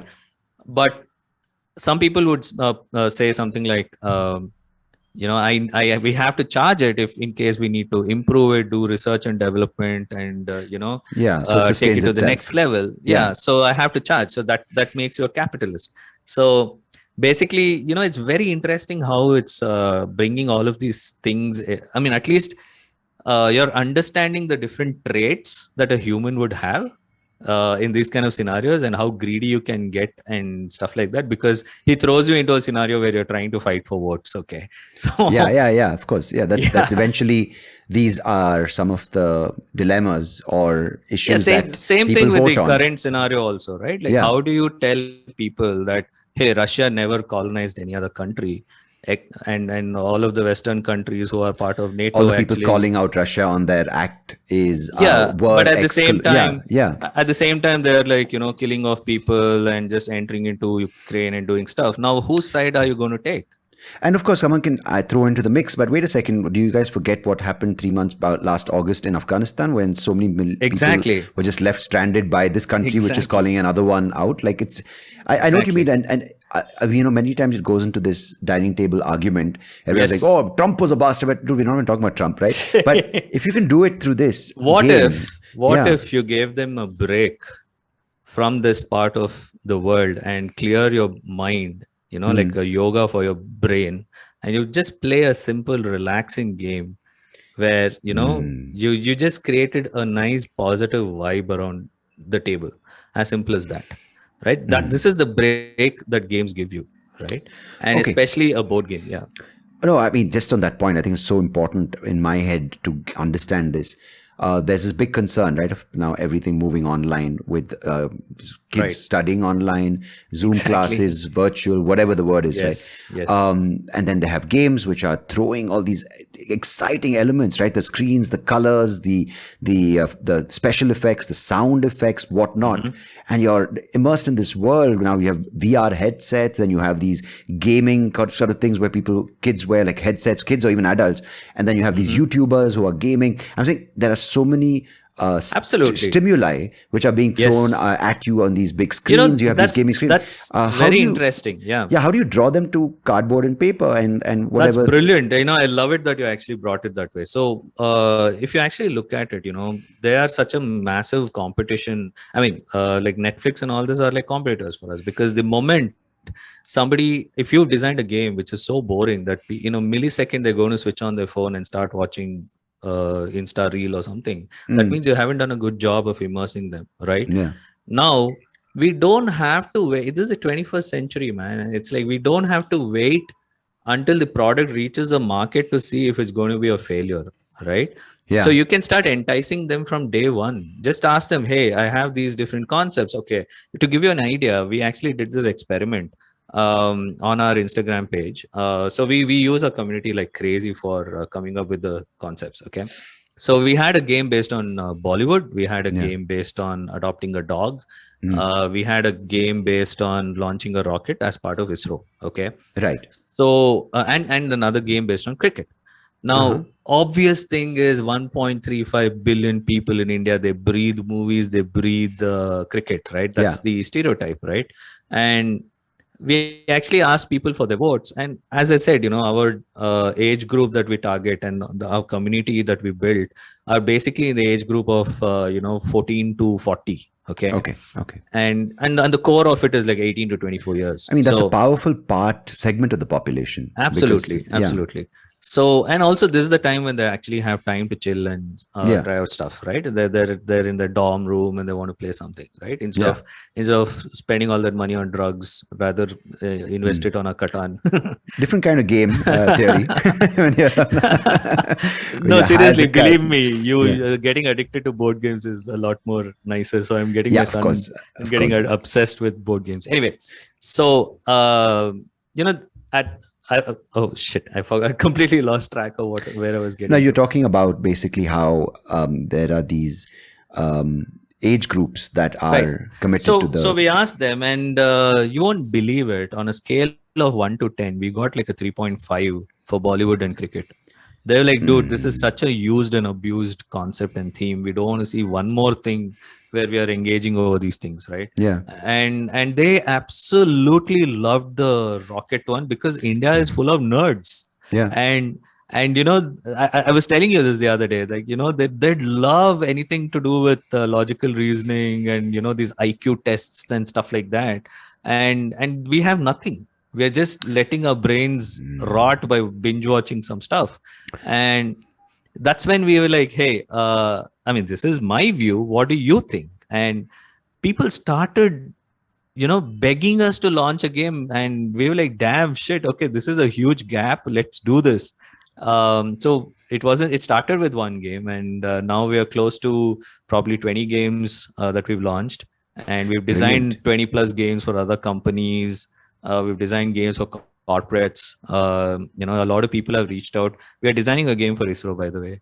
And Congratulations. I yeah, mean, so I want to just reset some people's thinking, right? Because we hear a lot of people nowadays, especially with career options becoming wider and wider and more unconventional in itself, like bloggers and vloggers and artists social and media NFTs influencers, exactly, right? All these things that are now options in India. I'm being specific to India right now. Yeah. But from what you're saying, I mean, there's almost thing like passion, and you hear it on the TED platform, passion and pursuing your passion, all these things. But it's almost like what you are doing with, say, this ISRO game or the rocket thing, or even when, say, for instance, you have this game which you told me about, which I want you to talk about later on, which is the game about Bangalore. So these are things, right? Legitimate concerns, like civil concerns, like sanitation, road works, etc. Or it could be medical based, or it could be a legal game.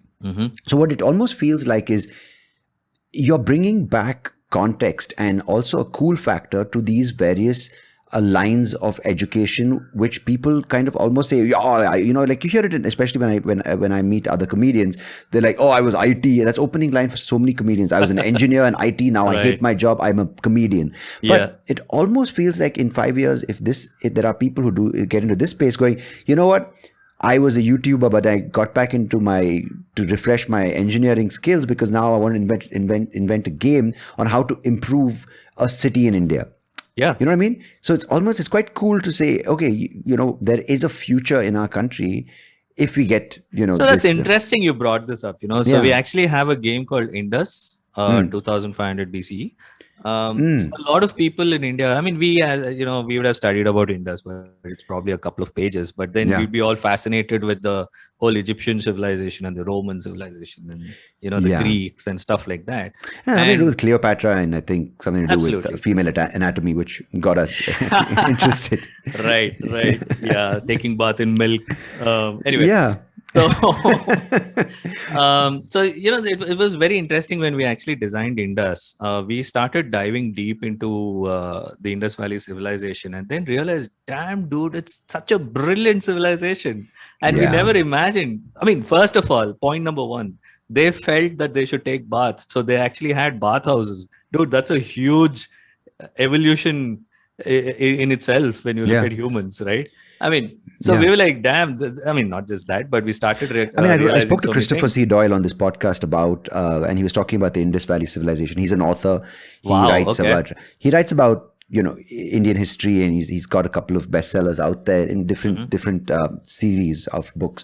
And he was talking about this amazing discoveries that they're making about the Indus Valley, and suddenly how conditions became really hostile and an entire civilization just vanished. Exactly. And they migrated. And nobody knows what happened. So, but a lot of people speculate that could be the birth of where how we know asana practice and Patanjali, the Yoga Sutras, came from. So there is a big controversy around that. So there was I don't know if you saw this new show on Discovery Channel where they found a completely different civilization, was completely disconnected from the Indus Valley, but it was deep inside India. Okay, I'm unaware of that. Right. Yeah, it's really brilliant, and that's where they found some of these royal, some people who belong to the royal blood, maybe because they found a fancy burial ground, and along with the burial grounds, they found some chariots. Okay. And these chariots had these copper fillings, to beautify it and stuff. So, and this was around the same time.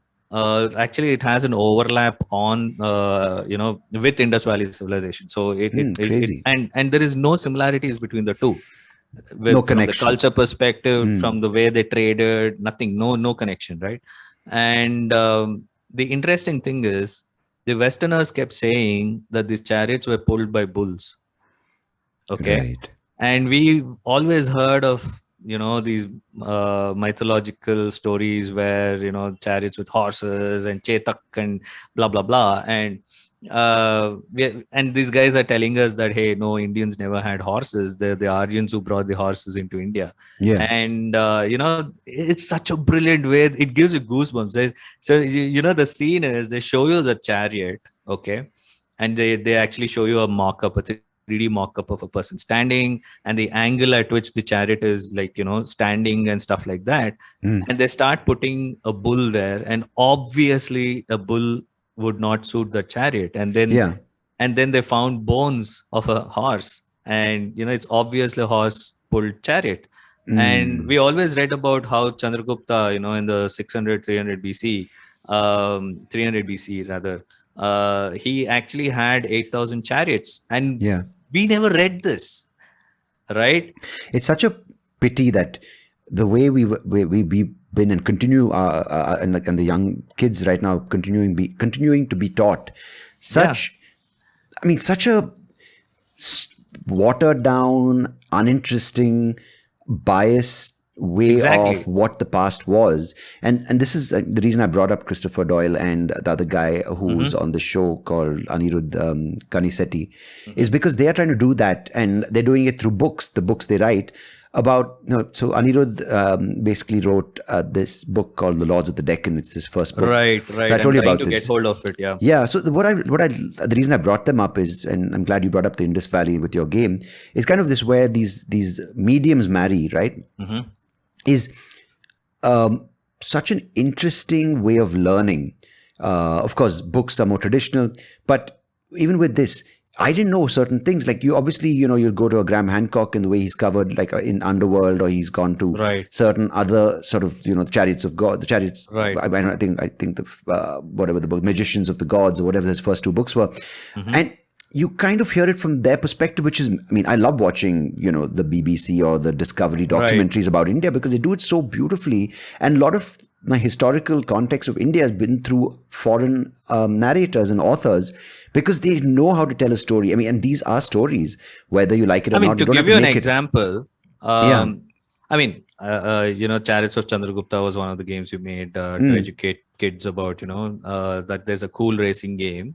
Yeah. And what I wanted to tell you was, when you actually, think about this, okay? When we were designing Yuddhabhumi, we were frantically searching for a female role model of sorts. Yeah. And after doing some analysis of all the Ranis and the female warriors who fought in wars in history, we actually had to filter down to a handful of them, not even a handful, like two of them, who actually fought the war for more than a decade. Okay. Yeah. Most of the wars are like, Obaka, you might have heard of Obava, right? Obava, sorry. Obava. Yes. What am I saying? Obaka, damn it. That's Chewbacca's sister, by the way. No. So I'll tell you why I said that. No, that's fine. I'm pulling your leg. Yeah. No, so I can't believe I said pulling your leg. I'm about 60 years old anyway. All of these things are, so we stumbled upon so many cool stuff, and that's when we made the new campaign in Yuddhabhumi, the new one where we did, we've introduced a game, a campaign. So when I say campaign, these are stories, okay? They give you a context, and this is what you have to do of sorts. Like, it just shows you, tells you what is the objective, and you have to go do it, okay? And it's a completely collaborative game. It's not like you're competing against each other, eliminating each other on a battlefield. No, this is a completely collaborative game where all the players at the table have to cooperate and collaborate and try to see what is it that we have to do something, right? So in this particular game, it's about this Rani Abaka. Okay. Yeah. The funny thing is, my son studies in Brigade School in Orion Mall, right next to it. Whenever we go drop him every day, I see this one statue with this woman pointing out this her hand, and there's a cannon next to her. And I used to think, so cool, we should do this sometime. And I used to see this like every day, every year for the last 3-4 years, right? And I recently realized that she's Rani Abaka, and I never knew that it was Rani Abaka until I did this campaign on Instagram where I asked people that they would win 2,000 rupees gift cards if they sent a photo of a female warrior statue in their city. Okay, and people started sending us some cool photos, and that's when I realized, damn. And I had actually designed an entire campaign in a game around Rani Abaka. Who's Rani Abaka? Very good question. So Rani Abaka was a Tulu queen. Okay, Kurgi, that part, right? And Kurgi or She's a because Tulu. Yeah, she's a Okay. Tulu Rani. Yeah. I see. It's crazy. We live in Karnataka. We didn't even know that. Yeah. Exactly. That if I start telling you the other stuff, you'll go mad. Anyway, so Rani Abakka, she actually saved the country from being colonized by the Portuguese for almost 13 years. Okay. And the kind of stories that are there around this Rani Abakka Chauta, her name is Rani Abakka Chauta. And one of them totally gripped me. Okay. One of them is, the Portuguese general, and you can actually Google this. These are real generals, okay, and they are treated like kings in Portugal. And you have the stories from their perspective how this whole thing happened in India. Yeah, they probably recorded the savages flocked the beaches to invade and some nonsense like that. Yeah, something like that. So she, her palace was completely taken over by Portuguese, and she was driven out of it. She literally escaped from that place without getting killed. Okay. Yeah. And on the same night, she came back with 200 soldiers in the middle of the night, complete stealth mode, kind of a game. Yeah. What surgical game, strike. what am I saying? Yeah, literally. Okay. Yeah. Okay, complete discreet way, and she enters and literally kills that guy. I mean, this is the idea of feminism, right? When people go on about it, like there are characters like this in history, which I mean, this is like almost like she's special forces marries like these.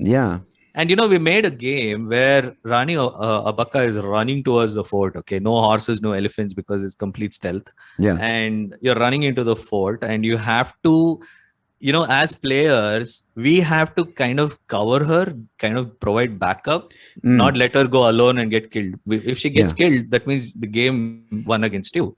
Yeah. So you have to strategize in such a way that you come out alive by bringing soldiers, covering the whole fort in a specific way, entering the palace in the right way, attracting the other guards, make all sorts of noise and get them out and stuff. And we made this game. When we were playing this, dude, we were so in that era, man. We had goosebumps. So how do you keep the action alive? Like, do you do it through cards? Do you do it? So what are some of the tools for people who have no clue about board games, which might be only me? How do you keep the excitement level up? Because I mean, I'm just trying to figure, like, do you? So it's very important to give the players a feeling that they have control, but they don't have control. That makes it very edge of the seat. Yeah. Right. So if you want them to be at the edge of the seat to figure out, like, what we have done is in this particular game, we have created a system of dice, because we're Dice Toy Labs. Of course.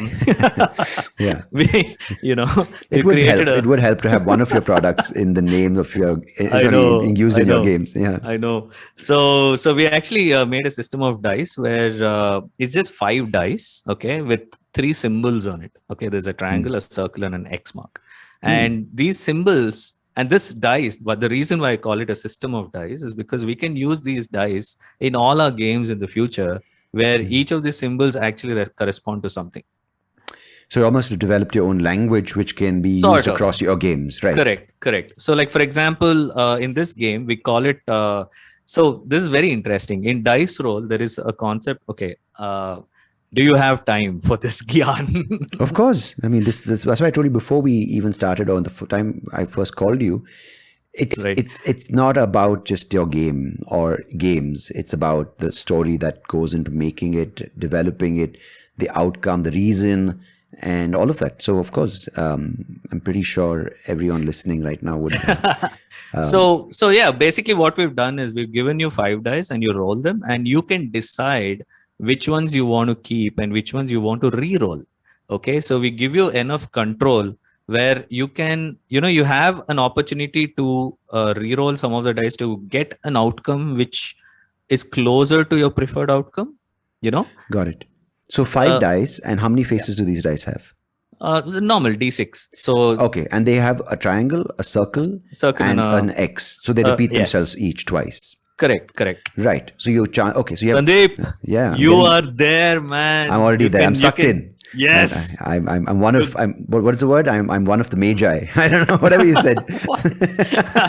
I'm one of the Omitrons. No, I don't know. you're a game designer now. I'm the You're overlord. halfway there. Can we call the overlord? Yes, totally. That could be your nickname. Super. Okay, so there are 5 dice with 3 symbols repeated twice on each dice. Okay. So, like if you had in Monopoly, you have 2 dice and you roll it, and whatever shows up, that's your outcome. That's your decision. Yeah. You don't have control over your decision, basically, right? Oh, here what we are doing is we are actually allowing them to roll the 5 dice and choose the actions that they want to take. Like for example, I want to do a stealth operation where I enter, hit somebody, and get out. Okay, so I would need actions on the dice which allows me to move, that many spaces, and action which allows me to hit. So over here, what we've done is a triangle is like an arrow, so it allows you to move forward, like in an arrow mark of sorts. And then an X is a hit. So if you have 2 X's in the dice, that means you can hit twice. Okay. Okay. Right. So simple stuff. And if you get a circle, it has a different purpose for it. So you can actually heal your wounded soldiers and stuff like that. Okay. Nice. Okay. So, this same mechanism, I can use the circle as a coin in another game where you can actually, every time you roll a circle, you earn money. How cool. That really is cool. Yeah. Yeah. So you can do magic, man. I mean, the things that you can do with board games is just mind blowing. I wish that applied to our currency, where we had, instead of like denominations, we had like, say, this arrow, circle, and X mark. And that note can mean different things, That's what is called a casino, right? True, but I'm saying that I wish we could apply that, like, you take the 100 rupees, which would be like a arrow mark, and okay, today it can get you an auto ride, but tomorrow it can get you, say, access to a concert. I'm saying it means, that's a very you're not obsessing about numbers in your bank balance, Yeah, yeah. You just brought in a very interesting concept on macroeconomics. Well, little do I know about my own intelligence, Phalgun. I'm so sorry. No, so you can actually touch upon a million concepts. Like for example, we introduced this game. I mean, you wanted to talk about Namma Bengaluru, right? Yeah, of course. I want to talk about that. Yes. We designed this game called Namma Bengaluru with a primary objective of making a small box, big bang kind of a game. Yeah. Okay. And it's a very small pocketable box, but it comes with a lot of stuff packed in. Okay. So essentially what you're trying to do in this game, you're trying to build layouts. Yeah. Okay. And every time you successfully build a particular layout, when I say layout, it needs to be a park nearby, or a business district, or a market nearby, or an industrial area. You know what I'm saying, right? Like a Pina or a Raja, like a self-contained unit that functions. Yeah, sort of. Right. So it's a very simple game. You have 2 tiles in your hand. Each tile is like an entire district. Okay, like an industrial or a factory, and the other one is like a beautiful park, like Lal Bagh or Kabun Park, or any of these parks all around in Bangalore, right? And you're trying to make these particular layouts in a particular pattern. It has to form a pattern. Okay. And if you form that pattern, every time you form that pattern in the game, you earn points. Oh, okay. So if you get the neighborhood or locality up to the optimal... Dude, you're ready to play the game now. I don't know. But yeah, no, it sounds like it's fantasy simple. Because it's not happening in reality. Yeah, I mean, think about it, right? Just like in Bangalore, you can demolish a particular area and build something. Oh, that's something we can do without hesitation. That's our skill in Bangalore. Yeah, just break it down. So, that's 3,000 years old. It has historical significance. Just smash it down. Wipe it out. Correct. Put a poster of a new Kannada movie. So it's fun. I mean, recently we had a contest on our website. So we run a contest for game designers on our website every year. Okay. And last year we ran a contest where they have to design a game which can be 3D printed or laser cut or something like that, meaning we don't have to manufacture it. So when a customer orders, they can blah blah. Okay, that was a concept, but it should be a strategy game, Indian themed. Okay. Yeah. Brilliant games people came up with. Brilliant games. Okay, you can actually go to my site and there's a link which says contests. Okay. So there was one. So what is the website? Dice Toys Labs? DiceToyLabs.com. DiceToyLabs.com. Yeah. Okay. So there's one guy, genius fellow, a very close friend of mine. He designed this game which is based on Dandiya. Okay. Okay, the concept is, Sorry, for those people who don't know yep. what Dandiya is, it's a dance that is done by the group of Gujaratis during Navaratri, which is a season in October, right? Right. So it's sort of like a festival. Dasara. Yeah, to celebrate Dasara. It's Shivaratri, Dasara, anytime. Right. Just for people who are sitting, my fans in Texas. Oh, fancy. Those three people, those cowboys. Sorry for interrupting. So he designed this game where, you know how it is, right? You enter like this party or, dance party, and you're trying to show off how good you are in one particular step. And there'll be these amazing people who will start doing it and want to kind of push that particular step throughout the entire hall, right? You want everybody to be doing that one step, and you actually propagated it through the hall of sorts, right? So the game is all about that. It's brilliant. You're like there, and there are all these circles of people dancing, and you're trying to teach a new step, and you're at the end of the game you're trying to see how much it has propagated. The step that you started. Yeah.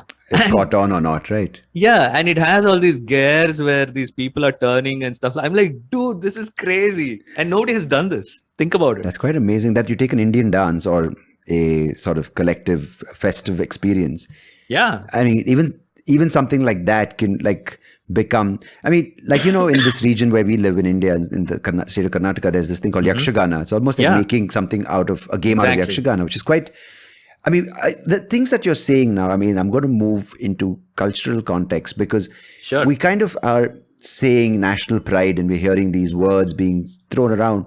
And in some ways, there are people kind of becoming more about India and speaking the language of your the mother tongue or whatever it may be. But I'm saying these things... I don't understand a lot of it. Like, I'm sure you have a Gujarati friend who might have invited you for Dandiya, or so we have a community, as simple as that, right? Yeah, but I'm saying these games. What is the potential? I think maybe you can take the conversation in that direction. What is the potential these games have to educate? Not educating, but I'm saying to entertain and at the same time sort of take our society away from this obsession with the West. And I think the second sort of thing which I want to talk about is what is the state of gaming, board games? Because you mentioned, and it's quite a significant group that is interested. It's so huge. Maybe start with the group of people who are gaming a board game specifically, and then maybe we can go into this conversation of where things can be taken forward. So I think that's a very good question. It's two parts primarily. So first part, let's look at it from a perspective: is board games even relevant? Right? Yeah. So to give you an idea, I mean, forget about how it is crazy popular around the world. If you keep that aside, I mean, to give you an example, in US, just in 2018, 5,000 board game cafes were opened. Okay, that's how crazy this particular hobby is. And 5,000 cafes. Okay. We don't know about how many shut down during the pandemic, but that's a great number just in itself. Yes, I mean, so. When we started 3-4 years ago, saying that, hey, we're making board games and stuff like that, we suddenly got introduced to thousands of board gamers who are all, around my place. I never knew they existed. And sort these of like guys... a Tinder was born for board gamers. Yeah, you can call it Bender. I don't know. So it has a different connotation, but let's leave it for another day. Right. So yeah, and we realized that this community is huge, and everybody is going to US, coming back, going to Europe, coming back, bringing all these games, and they're playing it. And it's not the typical Monopoly, typical chess. Even today, dude, when we actually go set up a booth and they come and see our games, they're like, "Hey, is this like Monopoly?" I'm like, "How?"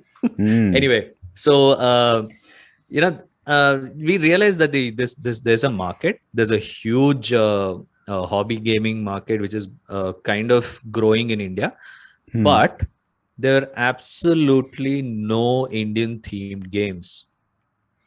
Again, when I say Indian themed games, it's not just taking some Indian theme and making a lame ass game out of it, right? It's about making a epic game which is going to be in everybody's household, and then you're making people have fun. I mean, we have customers who reached out to us we have customers of all kinds. We had this very interesting customer who actually delayed a wedding because they wanted to finish one of our games, and it's crazy. I'm not kidding. Yeah. He's like a hardcore fan. Their Nice. entire family.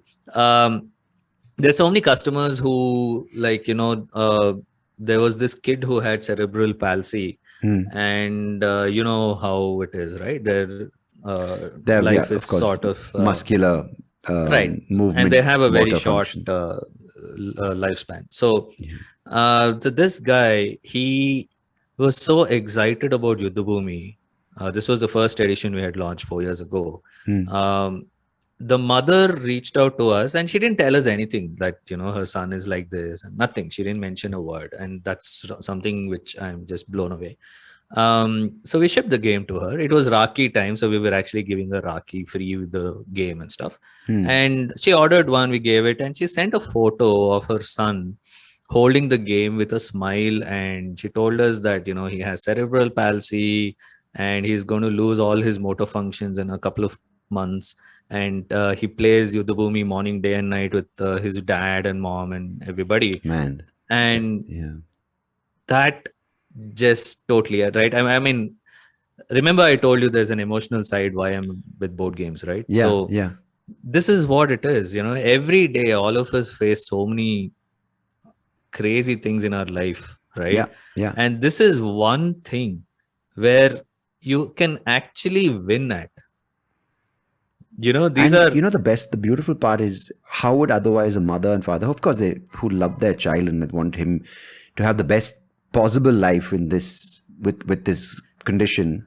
there's so But how many do they interesting share the stories. experience, right? Like these games, they bring them They together, create and the memories, parents, I'm sure, the parents also, I'm sure, feel like they can connect with They're their son. bonded over the table. Yeah, because many things they can't. absolutely. Like the father, I'm sure, would be breaking his head, going, "How do I engage with a child?" Oh, I should tell you one more story. So there was please this kid whose parents, both of them are in the army. Okay, one is stationed somewhere near Gujarat, and the other person near Kargil. And both of them, for his birthday, have ordered the same game, and they have no clue that they've ordered because the dad has no internet connection, and he just ordered and he just went. And the son has no clue that the parents have ordered, and the parents don't have a clue that either of them have ordered the copy. Okay, and you know how we figured it out? She had asked us to put a special note with the name of the kid. Oh, so you guys basically we figured it out. That we were like, these two people have placed an order, yeah, the same order for something their kid. strange. One has come from Gujarat, one has come from another military base, and we're like, what is happening? And we reached out to this kid because he's a hardcore fan of ours on Instagram. Yeah. He and his son, brother. Yeah. And we told him, hey, I think we have two orders for the same address. Oh, you guys are real surprise bummers, right? Right. I mean, I thought it's somebody hacked into the system and used their parents' card or something. You'll never know. He's going to enjoy the surprise. And then guess what? The people who make the game are calling and saying, surprise, you have two games. Yeah. And I told him, and he's like, wait a second, I have no clue about this. Then he checked and he came back after like a few hours and he said, yeah, I think both my parents have ordered. But how cool is that? Yeah, I know, right? So we have so many stories like this, which motivated the heck out of us. It's like, dude, we can't go back anymore. This is it, what we want to do. And we see this every day, people thanking us that we've made games like this. And it's motivating so much. It's what an amazing field, man. Like before I got talking to you, not just on this episode, but even the first time I called you, I never really, I was like thinking, okay, what's the angle, right? I mean, not like I have an angle with people on the podcast, but I don't play board games, right? So what do I talk to you about? And I mean, I want to understand and not just sort of pretend that I'm interested in board games, but I genuinely it's such a rich topic. I mean, just to learn about, like, we've spoken about, of course, the actual game, but also we've spoken about the historical things that can be explored, about the strategic aspect, about political context, about civil planning, about society. And that's the beauty of this, is that you're telling stories. You're giving a chance to people to empower them to tell their own story and also relive experiences, and also say these are possible scenarios which these stories can manifest into. So it's, Fantastic. You never would have thought, right? Because as you said, limited to, okay, Jenga or Taboo, which are of course great Right. games in themselves. But Right. these are telling, I mean, and as you said, Indians have a certain flair for the nerdy, for the logical, for Yes, the strategic. absolutely. And we might not be great at, doing Squid Games, or we might not be physically the best sort of Right. suited for certain things. Yeah. But this is our strength, and why not, right? I mean, we can empower Exactly. ourselves with this. It's great. 500 million middle class families. Yes, totally. That's a huge number. So, Yeah. what is someone sitting here listening right now to us talking? Of course, we've addressed how they can go about it and figuring out, okay, what's the market and what's the end game. Yeah. And they can approach, say Dice Toy Labs to make the game. Now, two things. What is this impact environmentally of board games, sustainability, Great and question. what can I make money making a board game? Oh, absolutely. So, first of all, from the money making perspective, that's probably something which is right up my alley. This particular ecosystem, it has a crowdfunding platform which like Kickstarter, which almost a massive chunk of Kickstarter, all the projects every year are just board games.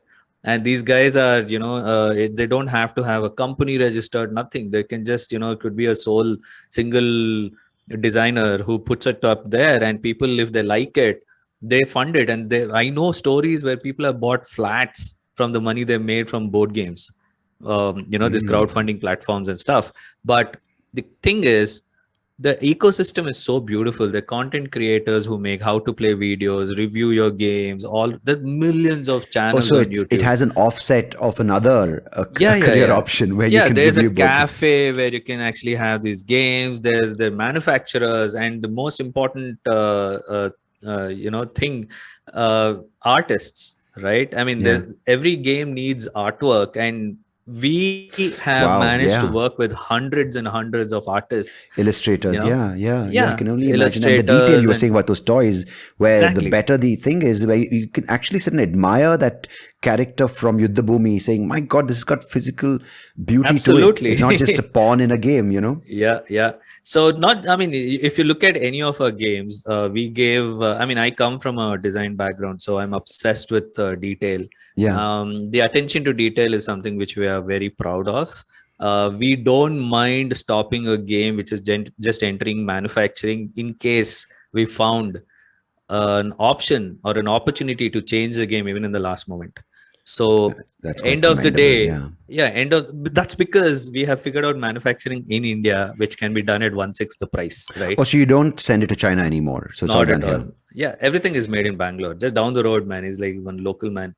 You're like, sir, ardha ghanta bartini. Okay, done. Come. How cool. I mean, how cool is too, because this whole thing, right, with, we'll talk about the sustainability thing right now, but this thing that is done down the road. So you're not like, because of whatever's happening around the world, my production is stuck, and then exactly. Yeah. And the crazy part is people take around a year, like, to give you an idea, manufacturing a game in China. So 96% of the games are made in China. Okay.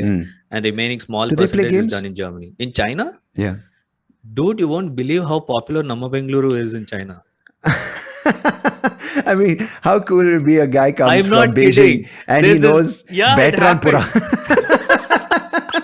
I'm not kidding. There's this publisher. So China has become suddenly pivoted into a consumer market. Okay, so now they're not into manufacturing. It's too below their dignity level to actually do manufacturing. Okay, so so now since they're consuming, they've become a massive market for all brands now. Yeah, that's mind-blowing. I'm so glad that that's the case, right? Because they do have, we think of China, and you said one is the mountains and the streams. Other thing, we just think of these people who are just sitting and making iPhones. I mean, there's such a wrong. Oh man, they're in a different era. They can whip up an iPhone in a McDonald's. It's that smart. Okay, they have components lying around like how we walk into Big Bazaar. And also they have high-end stuff. I bought a guitar from which is made in China, and of course they were like, "Oh, it's crap." I'm like, "Dude, this was like a South Korean company." That's a very It's great. interesting thing, Yeah. I mean, did you bought a guitar from China? No, so I bought it from Hong Kong, Oh, and okay. this company that manufactures, who sells it, it's a Korean brand called Okay. Saya, Okay. and they usually make it in Indonesia. But this came from China. I was like, oh god, did I just get scammed? Because that's what you've been told to believe. Yeah. But man, it's a rosewood back and sides, beautiful guitar, and I'm like the whole time playing it. I mean, I'm not a good player, but I'm just learning, and I'm like, So that's a very good thing you brought up. Did you know that the wood is not sustainable? That rosewood isn't, and you don't get it. And like the American equivalent, like a Gibson or a Taylor, which has rosewood in its guitars, is about anywhere between $2,000 to $5,000, if not more, and that's Indian rosewood, not Brazilian. Right. But I got this. Of course, I didn't do it to buy rosewood because I want to sort of fuck up forests. But it's just the review said it's really good sound, and I thought this was a playable kind of level as long for me. as it's grown in a sustainable way and you're not bribing the forest department to No, I give you think this wood and was stuff, done from, I think, the farm where they specifically grow these trees for guitars. Right. So I hope I haven't really sort of, ruined some activists going, what the fuck, the last tree? And this guy can't even play a C chord. What? Yeah. Anyway, sorry, coming back to your point. Yeah. Yeah. So coming back to the point where how sustainable is this? I mean, if you look at, so first of all, board games don't need to have any plastic components. Like look at Uno or any of these games. They're just paper products. And this paper can come from any source. It could be recycled as well. And the beauty is in 2022, I'm so glad we're in this year when we are making this kind of innovations, is because we have access to modern stuff, modern technology, modern way of sustainable way of using resources and stuff like that. Like for example, we use 3D printing components a lot in our games. Isn't that plastic? Sorry. That's a very good question. So it actually comes from plants. So yeah, it's called PLA. PLA actually is a plastic which comes from corn and sugarcane. So yeah, so that it's not like something which it comes from a dinosaur bones, right? So yeah, you don't be saying, oh, we don't use plastic, but we use ivory. That's probably not a good thing. So yeah, from a sustainability perspective, in every way, you're not spending money on electronic components which are actually pretty dangerous for the environment. Yeah.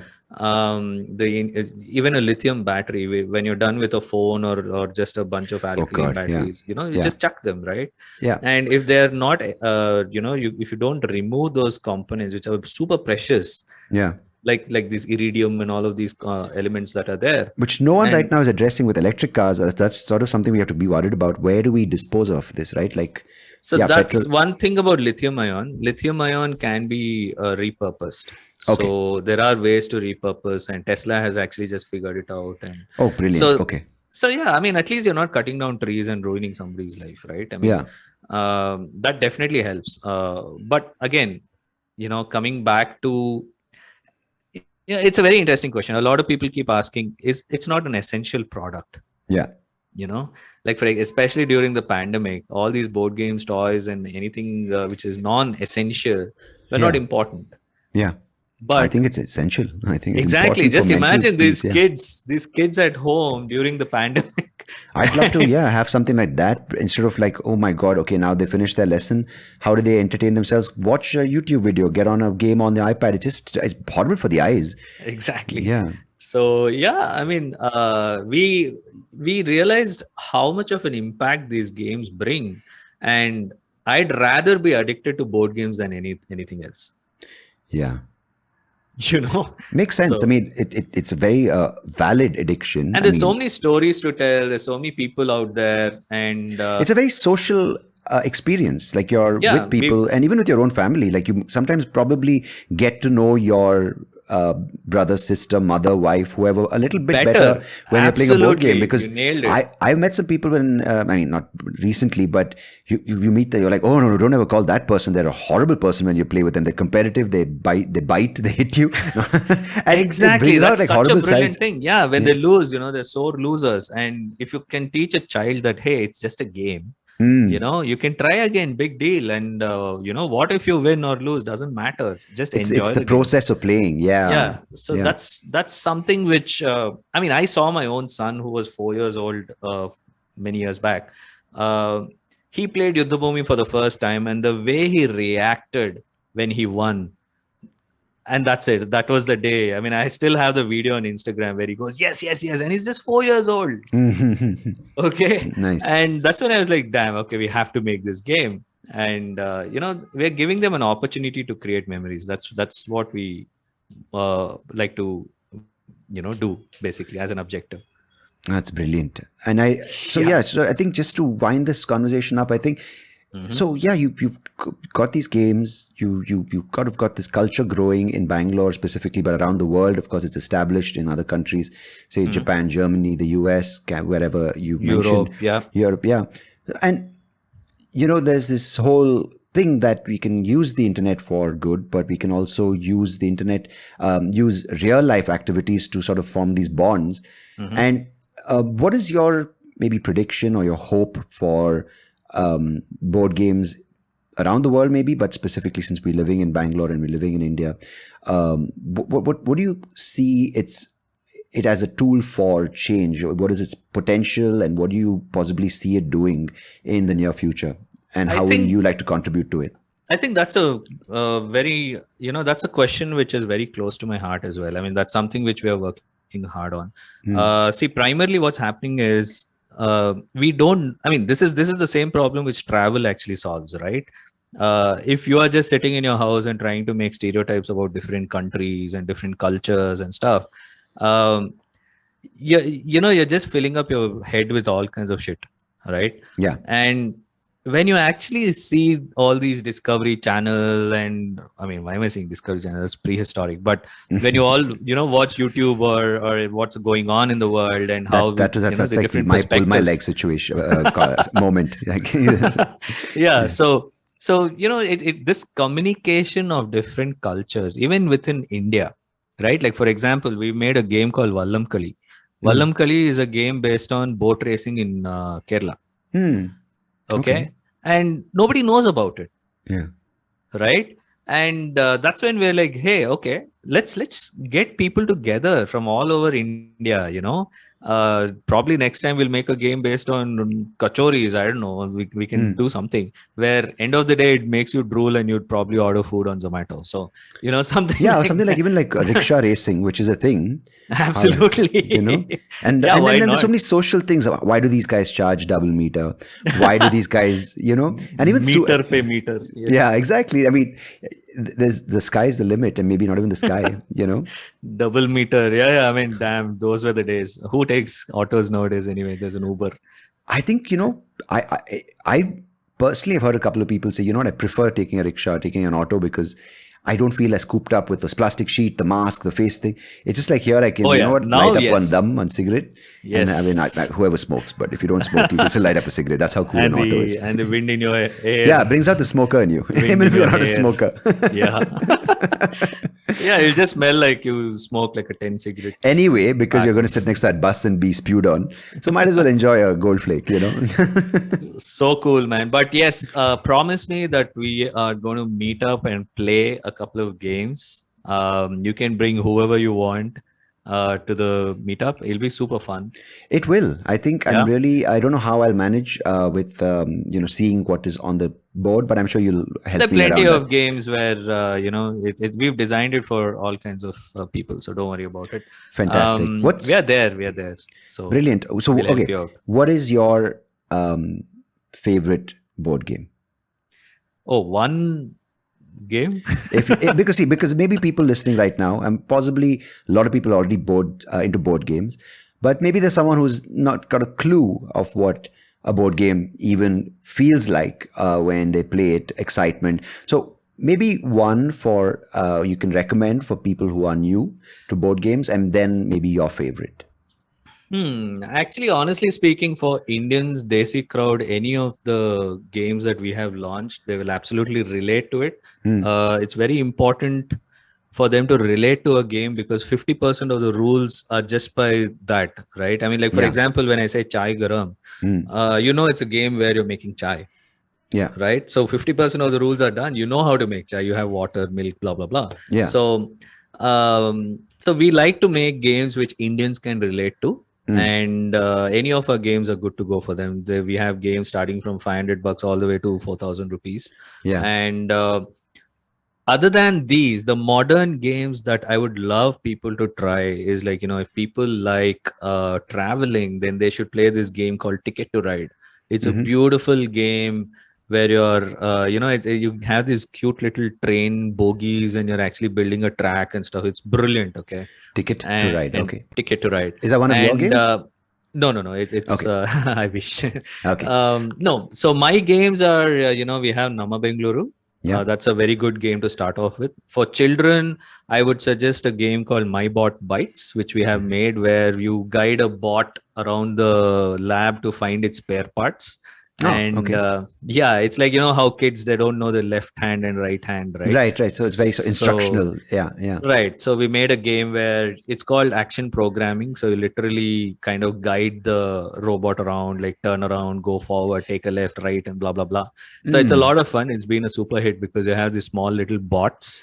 And for somebody who's just entering, we have a couple of games like Indus and Yuddhabhumi, which are very popular around the world for a reason. They're very engaging and very relaxing, more importantly. And if you want an edge of the seat kind of an experience where you end up having goosebumps, then they should definitely play Yuddhabhumi, the new one which we are launching. Fantastic. And we also have a game called Startups and Beyond for founders out there, where we are trying to tell them, you need to think about the entire life cycle of a product and not just think about, oh, how cool my product is, and work only on the development of the product and not think about sales and marketing and the rest of the things. So it's a fun game where you can choose what kind of a product you want to sell and where you want to sell, and you can pitch to investors and blah, blah, blah. And take a loan as well. Take a loan, of course. And we have another game called Karigar-e-Taj, where you're the artisans building the Taj Mahal. And this has become very popular in the world again. Just plenty of our games. Their hands couldn't get cut off after the game, right? That was a very good point. We actually wanted to add that. Then we read that it was all rumor. It never happened. It never really happened. Okay, good. See, like you just told me something which I was living with, a lie. So good. This is what. Right. I mean, there's so many things. Like, for example, there's a whole rumor that Taj Mahal was some Indian temple and all that, right? Exactly. Which can, of course, be propagated with the internet and just reach the people to keep spouting that. Yeah. I mean, to give you an idea, Taj Mahal, like Shah Jahan's daughter, she was the person who built Chandni Chowk and stuff like that. And she was an architect herself. She traveled all the way to Europe to study architecture. I didn't know that. No, I don't think many people knew that. Exactly, right? And did you know that Taj Mahal is not built with marble? Oh, okay. Marble is just the outer skin. Oh, right. So what is it inside? Is it like... It's red stone. So this is...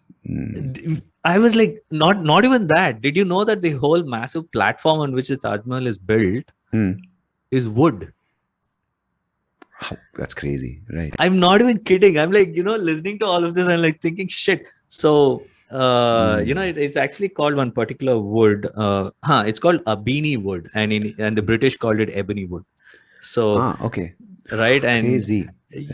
And this particular wood, you find it only in North India, and it needs a lot of moisture to be strong. And believe me, I mean, can you believe it? Even today, it's standing still on that wood. That's amazing. That's crazy stuff, right? This thing, infestation with termites. Yeah, and how would you learn about all these things if not for board games like these? Just imagine 10 years down the line, there's a Karigar-e-Taj in everybody's school or home or whatever.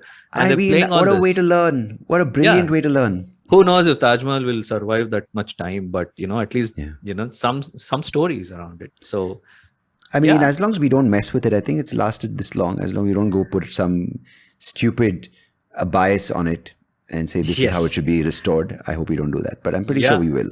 Yep. So there are plenty of the fact games that in we our let off own a missile portfolio. accidentally. Oh shit, man, that was crazy.